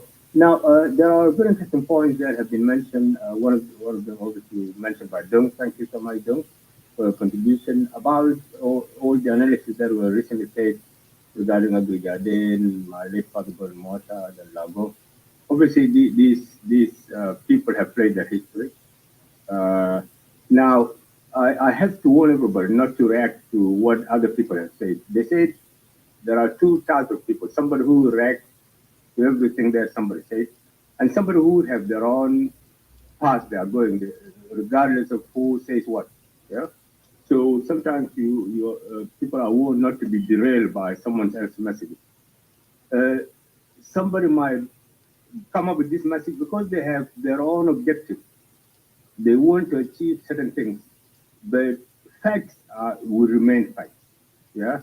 The fact is that Southern Sudan provisional government was led by Agri Jardin. Agri Jardin chose Gordon Motard as his Minister of Foreign Affairs. They went and negotiated weapons. These are facts. There's no denial about that. Lago was the chief of staff. But Anyone was leader of people, leaders, foreign leaders. And the good thing with our old leaders, they were not involving their local people. It just used to be quarrel between two people, three people. Leaders don't like the other leaders, but it never translated into communities fighting one another. And I think, regardless, I have a huge respect for Uncle Agri Jardin and Alec Dad and Uncle Joseph Lago. They have played their role.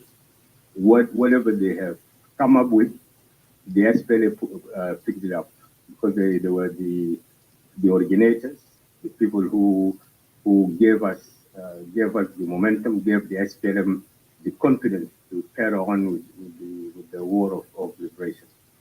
So the history is, there are a lot of books that are written, many people reviewed. It's not one or two people who will say things about the club or whatever their own objective that I'm going to react to. But thanks for raising this issue. These gentlemen are heroes. There's no any doubt about it. And they will be remembered for generations to come. Regarding my young brother James, James spoke very interesting things. Okay, and you mentioned a lot of issues. My brother just tried them. But it's always good, always to remember, guys, whatever happened in these clubhouses, don't be disappointed with it. Yeah, look at them. Look at some of these brothers who are saying these things. These are politicians. They want to get their own ways. They want to influence situations for their own benefit. So you follow your history. Get the facts from books. Get the facts from research. You are empowered enough to research for yourself. Don't listen to A and B, C, who are just, some of them are, people are frustrated in diaspora, and they just want to keep themselves busy by saying things like what they're saying, hurting people. But South Sudanese, whether we like it or not, we are people who can unite. We have overcome so many situations. All these conflicts are going to end one day. And actually, if you look at it, sometimes it's easy for people to think, oh, if community move into, because the modern days now, people moving into someone else's land, it's not like the old days. The old days you can move and you take it over. But now everybody knows it's documented. So people can always be told, please move back, and that can stop them. That it's not on the community who moves. The danger is on the capitalists. People who earn money now. If you look back to history, a lot of land has been taken from the tribe. Someone will come buy a whole tribe, the tribe are chased away from their land. Somebody owns the land. And that's why the SPLM came up with this idea of lands owned by the community to prevent this idea of some rich man coming to buy land tribes. Then all these tribes, people will find themselves, they can remove the land. And that happened in Zimbabwe when we removed them. And it's happening in Kenya. There are people who will have a whole area, and that's it. And then all the other tribes that are there are removed. So this is going to come up to South Sudan, whether we like it or not. And some villages now, it's happening. We have a big area like that. So the danger is not from skin and muscle or who's asking permission just to allow his cattle to move around the area. But he is from some of the people who will buy his land. And South Sudan is now with people from every community. Local boys will buy and eat land. And farms now in South Sudan, people all want land, and so on and so forth. So, and this is the next development that is going to come. Yeah, and the danger is from people who earn money. And people have to, if you read history, this is the danger is coming from there. It's not danger coming from George Jarman, somebody running away from his fight, the fighting that happened in the village and finding himself in someone's village. That person is going to be moved, whether he likes it or not. But I'm amazed by Brother John, who talked about history, and then some of the elites make mistakes always. People look at history through their angle. Yeah, and he can never, John can never claim that Nairobi is a Latuka name. This is absurd. Yeah, and the people who own Nairobi now can see someone wants to expand. This Latuka guy who's claiming all this, even the word Nairobi is from Latuka and so on. But history is just like if you throw a pebble in water and then it evaporates, it creates waves. So you cannot deny. I'm amazed for somebody like you who said is written history, who would just say, oh, there's nothing in common between you and Nuer. If you go to the oral history of Dinka and Nuer, They have their oral history. Who will say, okay, we were brothers. Okay, the Nuer will say Dinka and Nuer were brothers, but the Dinkas deceive us because the Dinka and Nuer have a father and mother. The father used to like the Nuer more than the Dinka, but the Dinka connived with his mom, and he stole the most beautiful cattle from his younger brother, and the Nuer were the younger brother. This is oral history of Dinka and Nuer. The Nuer will tell you the story, and the Dinka will tell you the story. So I don't know where you bring this history from. That we are not the same people. Okay, it is up to you to think we are not the same people, but the oral history sometimes tells a lot. And if you look now at the oral history of the Luas, who will say, okay, the Luas were in Barghazal, there was a quarrel between the Nyikang group and the Luas of Barghazal because somebody has swollen someone's beak, and someone said we opened the stomach of that child, and it led to quarrel where the other brother left. So you can never deny this oral history. It shows that people were one. Whatever, maybe the quarrel was not based on that issue only, but so you can never deny oral history. And also, you cannot deny the way the waves work in terms of the linguistic group. Yeah, every linguistic group, because the differentiation of the language follows the wave. يعني في كلمات مشتركة, and then as you move along. يعني for instance, there are more like the way Dr. Guy, the former minister of education, who is John Guy said 75% of Dinka and Nuer language is the same, and he's a Nuer guy. There's no any reason to want that, because the problem now, if you state facts as if you want to follow somebody or you want to frame somebody, like, it is our facts. We can never run away from facts. Leave politics alone, because politics now is interfering in even family relations. Because people want just to follow political trends. Okay, like the reality is that okay, if there is a differentiation of 75%, if you go to the shul, for instance, then you find it's going down maybe to 50%, and if you keep moving even to the body, it become maybe the differentiation, and then 30%, 40%, and that follow. If you move from the north, always going down, you see that pattern.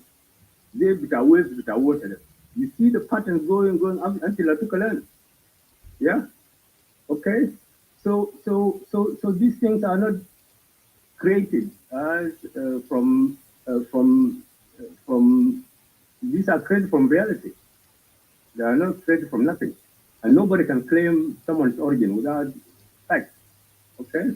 So for حاجات ده مهم خالص for us to pay attention. يعني طبعا the narrative people have one origin, and we are all narratives, including the Latuka and the Barik and so on. So, but we shouldn't leave the politics alone to come up with accepting that the Dinkas and they came from West Africa with the Fulani. I mean, this is just is not following. It's not in any books. It's not the reality. It's someone's imagination. Okay, you can say it as much as you like, but history, if you go to the books now, okay, the books will explain different things. But anyway, as we said, is in the imagination of somebody, and it doesn't bother me. You can say, okay, the whoever group are from the English or whatever. It doesn't matter. But what matters is that we have one country and we are interested in this country, and we have to think of ways of uniting our people and making it our unit better. Thank you. Thank you so much. Thank you guys. The time is, I'm just going to add a little bit, some few minutes, because some of us, David is up, and I've got one more person who wants to ask questions as well. I'm going to let them, and then I will let, after those two questions, we will rest the room down. And I just want to remind each and every one of us, who are here, this club is for us to come and actually learn and discuss things that can actually better us and correct ourselves if we lost the way. And one thing is this, we need to respect each other. Attack, personal attack, or community attack is non-tolerant. We cannot tolerate that. And the reason we don't do that is Venezuela. If you attack me, I won't be able to talk to you. Why? Because you attacked me, so I'm going to work on defending myself. That defensive thing is that what we need to avoid, and that what.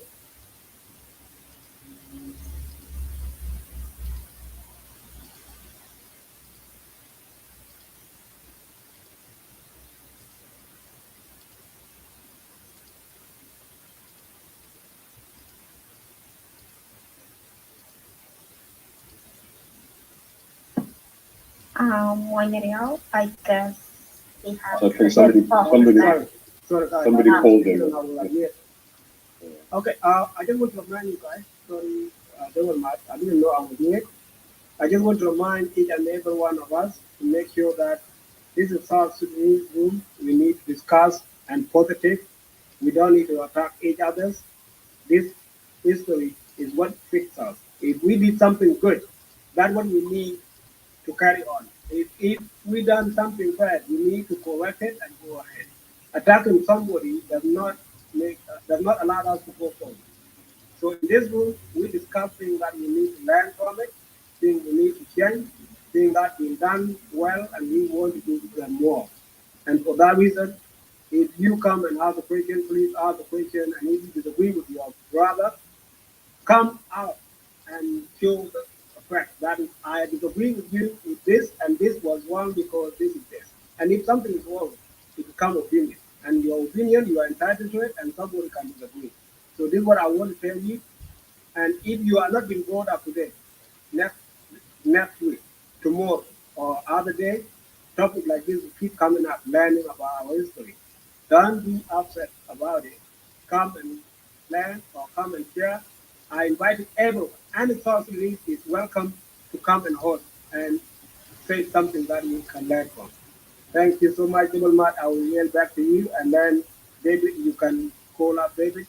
After David's question, a board with question as well, and then after that, they will get answers, and we close the room after that. Actually, you say it all. I have nothing to say at the moment. Let's just elaborate, and then I'll go up. Okay, all right. David, you can go ahead with your question. Okay. Thank you, Monierial. My name is David Mugotera, and I agree the main speakers, Brother Charles Fight and Mr. Jason Yer. I first want to comment. Yeah, actually, it's not question. I want to make some comments on the points that were discussed today. It was great. Martin has refreshed those who know a bit of history and educated those who don't know history. I just want to also to say to my brother John, I think when the name of Dinka came in this discussion, it was an answer to a question. Because someone, I think it was Don, who said, because nowadays in Clubhouse, there were allegations that were made about the origin and where the Dinka came from. So I think, so the question was asked about that. That's where the Dinka name came into this discussion. But Martin, if you were here the whole time, Martin was talking about the history of South Sudan. So that's out of the way. I want to talk about this migration. Migration, of course, happens in waves. Migration, because I have read a bit of history as well. Migration comes in waves, and it's not something that you blame people for. You don't blame people for migrating because people push each other, and I can surmise that the Dinka, the Nuer, the Chulu, or all the Nilotic, I think when they were in their area of origin, they were not called Nuer, Chulu, all this. They were not called like that. They were one people actually because of the evidence of the language. They were one people, and then when they were under pressure from other people, they migrated in waves. Maybe some people remain behind to resist, but in the end, I can also surmise maybe they think I was the last people to be pushed out of their original land. Because you cannot say Dinka came from Western Africa and Nuer came from Egypt, and they have the similar language. How can they have similar language if that was true? So that's the point I want to make there. And coming to Rumbek, the issue of Rumbek also allegations were made or statements were made about. Yeah, it's true. Rumbek is not a Garland. It's not Dinka land originally, but it's because the Jur were the first wave, or what give them any name, give them, they were the first wave to arrive in the state. You know, and this area is still now, you know, as we speak. This area is not fully populated yet. So what happened? Actually, there is a very unique story about Rumbek settlement of Agar, because it's called now, Rumbek is called Lierakon.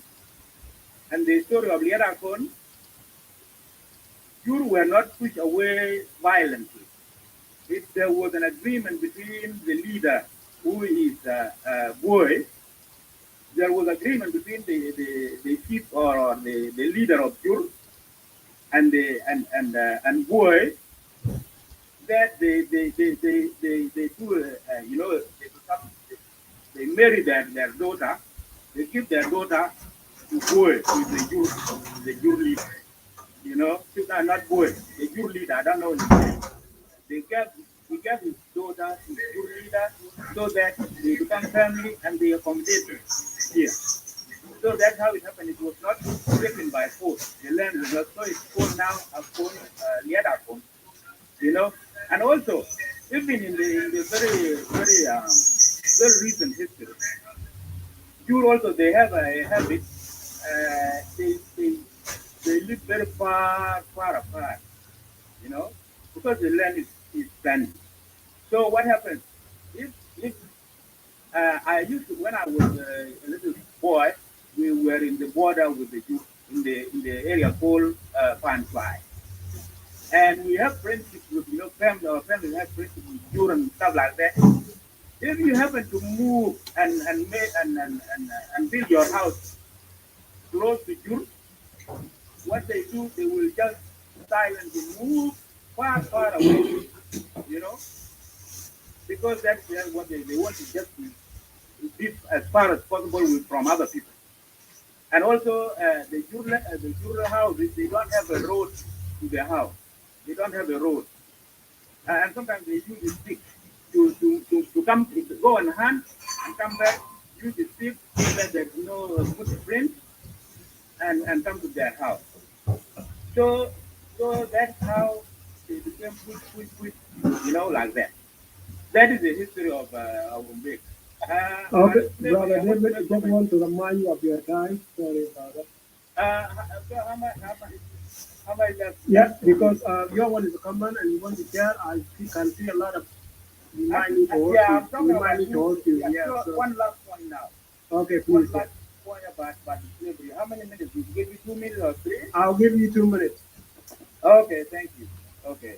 So about slavery, actually, yeah, there was slavery, and even the cities in South Sudan, they were made as posts. Were started off as posts for slave hunting. You know, where they gathered the slaves. And actually, in our language, what happened? The difference between the slaves, whether were taken from South Sudan or from Sudan, is that they were used for military.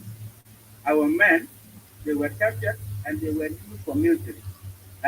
Unlike the history of Northern America, people were used as workers in the farm and the plantation, and also as domestic. But our people were used.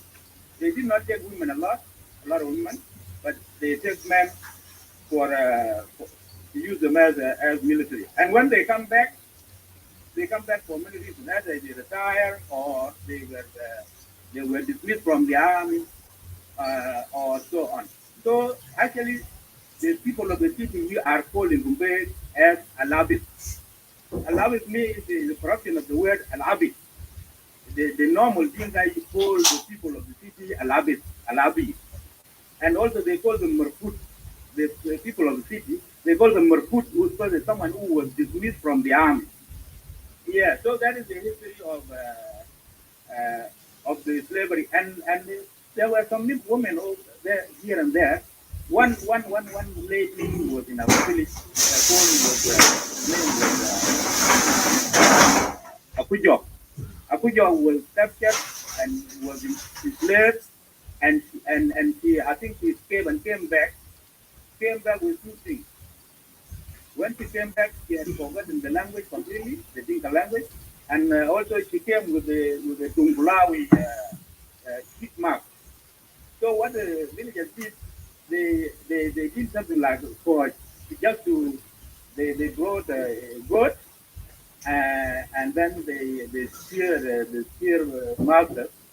They try to talk to God, tell God that this lady must forget, this girl must forget the language, the Arabic language, you know. So, this language, this language, this is some lot of this language. I don't know whether that works or, but she later pick up, learn the Dinka language, and so on. So that is some of the comments that I wanted to make about history. And Brother John is talking about politics. You know, it's the current politics. You know, current vice politics, stuff like that. That's what he's talking about. It's not so. He cannot write history. Thank you. Thank you, David. Thank you so much. Just to remind you guys, yes, your opinion, we identify in politics. And to be honest, the topic, as I said, and I remind you guys, the club will host the positive. That topic was politics, we will let you stay in politics. And if that topic was about South Sudan history, we will challenge you if you are telling things that are not actually fact. If you're telling us things that are not exist, then why are you not only us you misleading, but you're misleading yourself. Why? Because we need to know the truth. So please don't shy away. You are welcome to present the thing that you know and make sure that we learn from it and don't mislead us. Because when you do that, not only do you mislead us, but you will also include yourself. Because the history is something that you take from someone. So it will be traced back to see if it's true or not. So for that, we are actually being late, and I'm sorry for Brother Pike. Let me allow a word to question, and a word you can go ahead. I know you will want to go and sleep earlier. Thank you. Thank you, Manya Double Mud, Justin, USTAZ Pike, David, also the audience. Come on, I have only two questions. And before I do that, on the best for this show, I hope I've had time to stay up, but I have to go to sleep, now 7:30. One thing I think we just know talk about that Dinka and where they are the oldest living society on the world. I don't know whether there is a research that was done or there were books written. So I would love from that gentleman, Justin, to give us the background. Where did you find this information? Because information is very important. Yes, the book has been written. Our research has been destroyed by the foreign powers. When they came in. That's my question to John. Please, I want you to give us the background, whether it was done, the research was done, or the book was written, and please share with us. So I want to do that, Mr. Justin. John, people have been talking about a lot of things. That dengue came from Senegal. Even last week I was told that I came from Togo. They say I came from Mali. That I was from Mali. So I guess are happening, but instead for us to just challenge ourselves because Meshota Gabalia, and also recently it was done by those of Soma, the Benin, particularly, Emmanuel Jawin, and that's where John has got this, this information from. I think it would be best for Mr. John Wushan not to create, a bias or prejudice or lies regarding this. When did the Ottoman Kingdom came to power? That is said that Ottoman are the one who kicked out Nuer.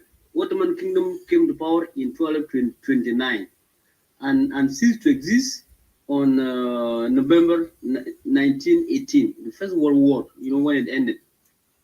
So I want John to tell us, where did he get this information that Nuer were kicked out by the Ottoman Kingdom and Ottoman only existed 600 years? And did Nuer came to South Sudan 600 years ago? So that's why I wrote you earlier, Manyaria. If you would have had John, that I would have come up because that was important. I want John to clarify where, what show that Nuer did the Nuer came to South Sudan 600 years ago, or did Nuer been in South Sudan for thousands of years? We know very well we have history in Sudan. We've been there for thousands of years. If Arab came to Sudan 641 BC.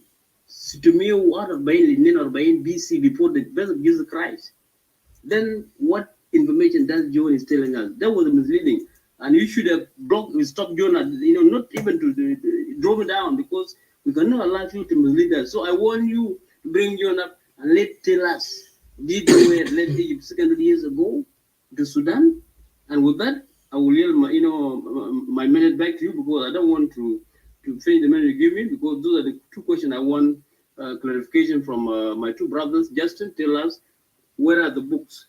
If Nuer and Dinka are the oldest, society on earth, that might be facts, because I want to be. I'm very proud. People can get up to. I wrote about this. I read from this book. It said that Nuer or Dinka, they came from all the way from Mesopotamia. It is a book actually. The thing was written by the Sheikh Anita Diop. The guy recently in Senegal was given a statue, which I was very proud of him. He's a great man. He's one of the greatest anthropologists. That is written about Africa, and it was disregarded by it should have been given the respect in history a long time ago. But because he was a great man, black guy who did a great work, but because we understand why. But recently he was given the place in the nation of Senegal, and hopefully in the future we will give him a place in South Sudan too. So with that, I will yield back my minute. Wishing New Zealand, and God bless all of us. And guys, for those of you who are watching, please click the link and you can come in. Samuel Murol, I see you. You are commenting. You are good at historically. That's a very good. That's a very good. Thank you for contributing. I like your comment. So, guys, for those of you watching, so we are talking in Clubhouse. So the topic of today is about South Sudan history. So that's what we are debating on. So it's good. If you want to come in the studio, feel free to click the link and you can able to join me. Thank you, and add your contribution. So I will invite it. John back on exactly, Samuel. Exactly, Samuel. Again, the way it was, because we cut him off. He was he did not finish. He was going to go on finish for us. So next time when we do a debate, I will need you, those who read a lot of books, to come and actually verify whatever by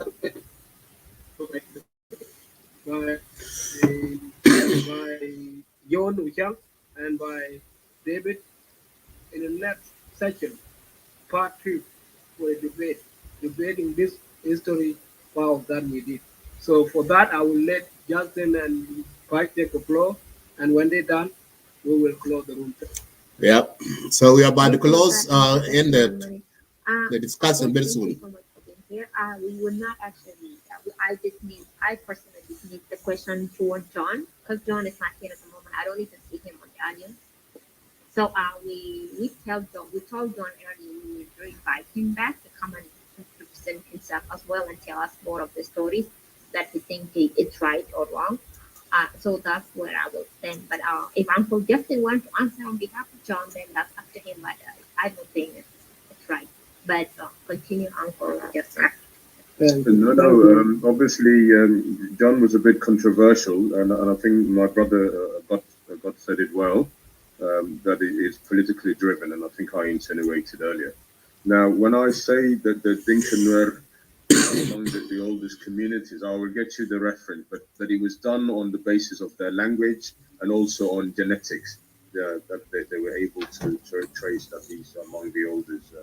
So I'll get you the literature, and hopefully, as my brother Macaulay, if you organize another session, we could bring those aboard here.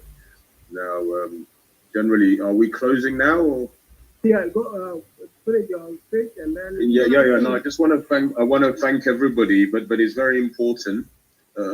Obviously, at the moment, South Sudanese are going through a black hole, and it's a very tribal black hole. Everybody perceives everything according to their tribe and their region and what have you. And there's a lot of anger and differences or misperceived prejudice. There's a lot of issues anyway. So I think it's important when we do these things, we tolerate and we give people a chance to speak their mind. But even if it means somebody provokes or upsets people, in the old Greek kingdom, they used to, anything that was controversial is allowed because it makes people think and makes people try to at least have acceptable ideas and concepts. So it's important that we tolerate different views because really Southerners have undergone a lot of difficulties and our nation is still struggling, obviously, and it needs a lot of work. So we must try and be tolerant of various views, but we must also try and look for commonalities. Thank you very much. But it's been very nice. Thank you for organizing this event, and hopefully this will be one of many more. Thank you. Thank you, Justin. We appreciate you as well coming in the last minutes and then you just came and volunteered. However, I want to remind everyone this is something that we need to do to just go ahead and then speak on facts. So these gentlemen, they volunteers, they want to share knowledge that they have and we learn from it. So, Sarfaj, you're welcome. You can say your last word to Sarfaj. I'm coming. Thank you so much, Mayariao, and also Diplomat for actually inviting us and running this event so smoothly, and for all the people who have contributed, people like David and God, and including John. Yeah, and it's good to see a lot of young people here. My advice to you is that be proud of South Sudan.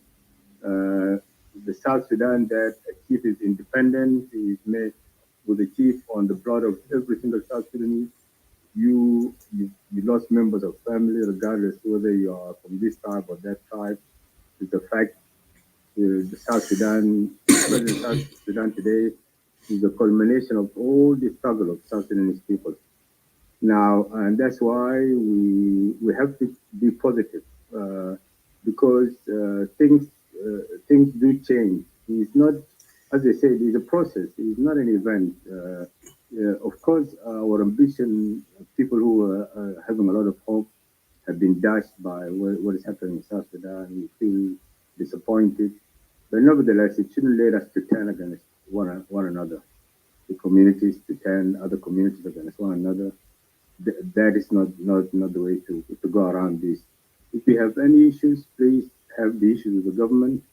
Don't make it as a chance to divide people, because dividing people, you can't achieve anything. And if you start on that route, you'll never stop dividing people.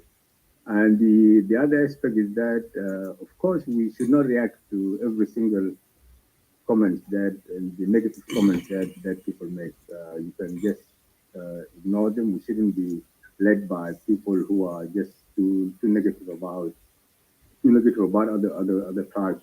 I had a personal friend who used to abuse certain communities left and right. Now he's Juba, being a good government official. So believe me, I mean, for some people, tribal language can make you rise up quickly. So we should all bear that in mind. In Africa, there are people who rise up by talking up tribal politics and so on.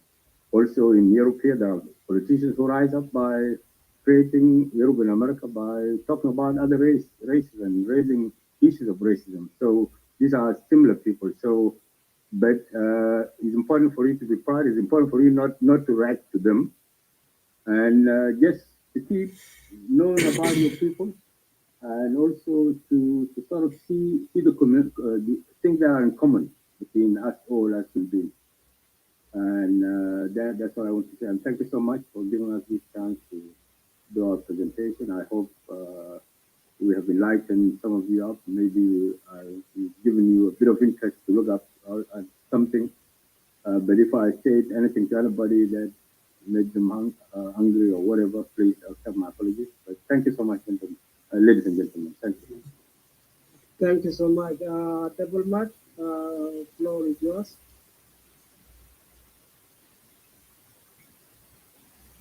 Yeah, thank you so much, Muriel, and for Justin, Ostasmir, and our great audience as well. I totally appreciate you all. There's a saying that knowing others is intelligence, knowing yourself is wisdom. And then there's this thing say when things goes wrong, please don't go with them. I believe that's what exactly Uncle Ostas was saying. You know, things are not going well right now with South Sudan. And in a headline at the moment, it's all bombshell after bombshell, scandal after scandal. It's all messed up completely. So let's just not go there. Sometimes when we talk about history, it's our history, of course, and it has nothing to do with the conflict that is going on back home or here. I'm actually feeling very lucky to have you all here today, guys. And it's the beginning. Our forum is very new. That's the first. That's our first room today. In fact, as our first topic as well. And I'm lucky to have both of you, Uncle Justin and Rial, and the rest as well. It's a privilege to have you all here, and as much as to our beautiful audience. So I have no much to say. We will have more rooms coming, and everybody is welcome to come and give us their input and insight. So thank you so much, Maria. We try to make it shorter, 2 hours max, though we don't want to stress it like to more than 3 or 4 hours, just like the other rooms. Of course, it's a choice, but I think it's best for us. So thank you. Back to you. Thank you, Thank Matan, I'm trying to address you just like, the name you have, of course. All right, that's good. Thank you, Double Much. I really appreciate you being able to stand up here and just read our verses. Anyway, just to tell you guys, I and Double Much thought about this forum, and we said, okay, you know what? We here, we don't, we left South Sudan when it was not independent. We know our South Sudanese background and culture is so rich. We need to know more. Since we left young, now we are here. Let us learn positive about ourselves. It doesn't matter what is going on now, but we can see the positivity around it. So we think, okay, let us do South Sudanese. Let us create them a room where we can come and dialogue and share the history, positive. Share things that can move them ahead, that thing that we can learn from it. So we created room thinking that all of you can come and share what you have, share a feeling of history, share a feeling of love among ourselves. It is important. If you love yourself, you love your neighbor. If you love your neighbor, you love your countryman, your countryman, and everyone. So I appreciate you, all the audience on the floor here, those who came and speak. If you haven't spoke, don't think that today is the last day. Today is the beginning. Today is the beginning of learning, beginning of the learning the truth. But please, applaud you, brothers and sisters from South Sudan, South Sudanese citizens. We need to hear from you. The good thing that you have, bring it on. Let us learn. We always cry out saying that, oh, our kids are not actually looking back. How would they look back when they don't know how good you are? They will look back when they know they are actually having a home that they were great. Our people, whenever they say Black history, they should be studying South Sudanese history instead of Black history. Because Black history, we know already. We know ourselves. And knowing yourself, knowing where you come from, how great you are. South Sudanese, don't shy away. If you speaking here, look at me as South Sudanese. Don't look at me as in a region or where I come from, what tribe I am. What you are, that is your color. Where you from, this is your home. Let us come together, share the positivity, and let us not say, okay, negativity is not there. You have to be negative to be positive. What comes first should be negativity and change by positive. We try to be positive here. So by saying that, I applaud you and thank you for coming and joining us today. This room, as I said earlier when we start, we don't tolerate personal attack. We don't insult people.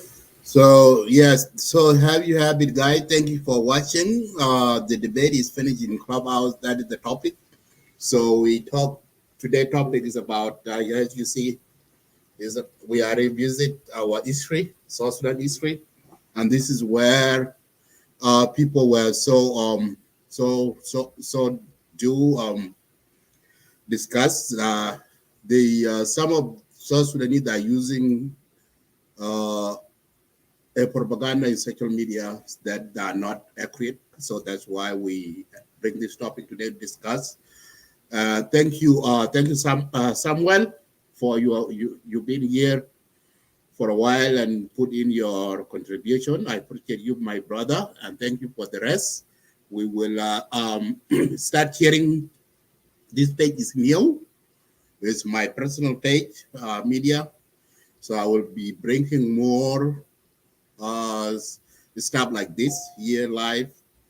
So just keep sharing, like the page, and then we can open the floor sometime and people can come in and speak some of the topic that will benefit our society, our community, and our people. Thank you so much. Have a good night and have a good morning.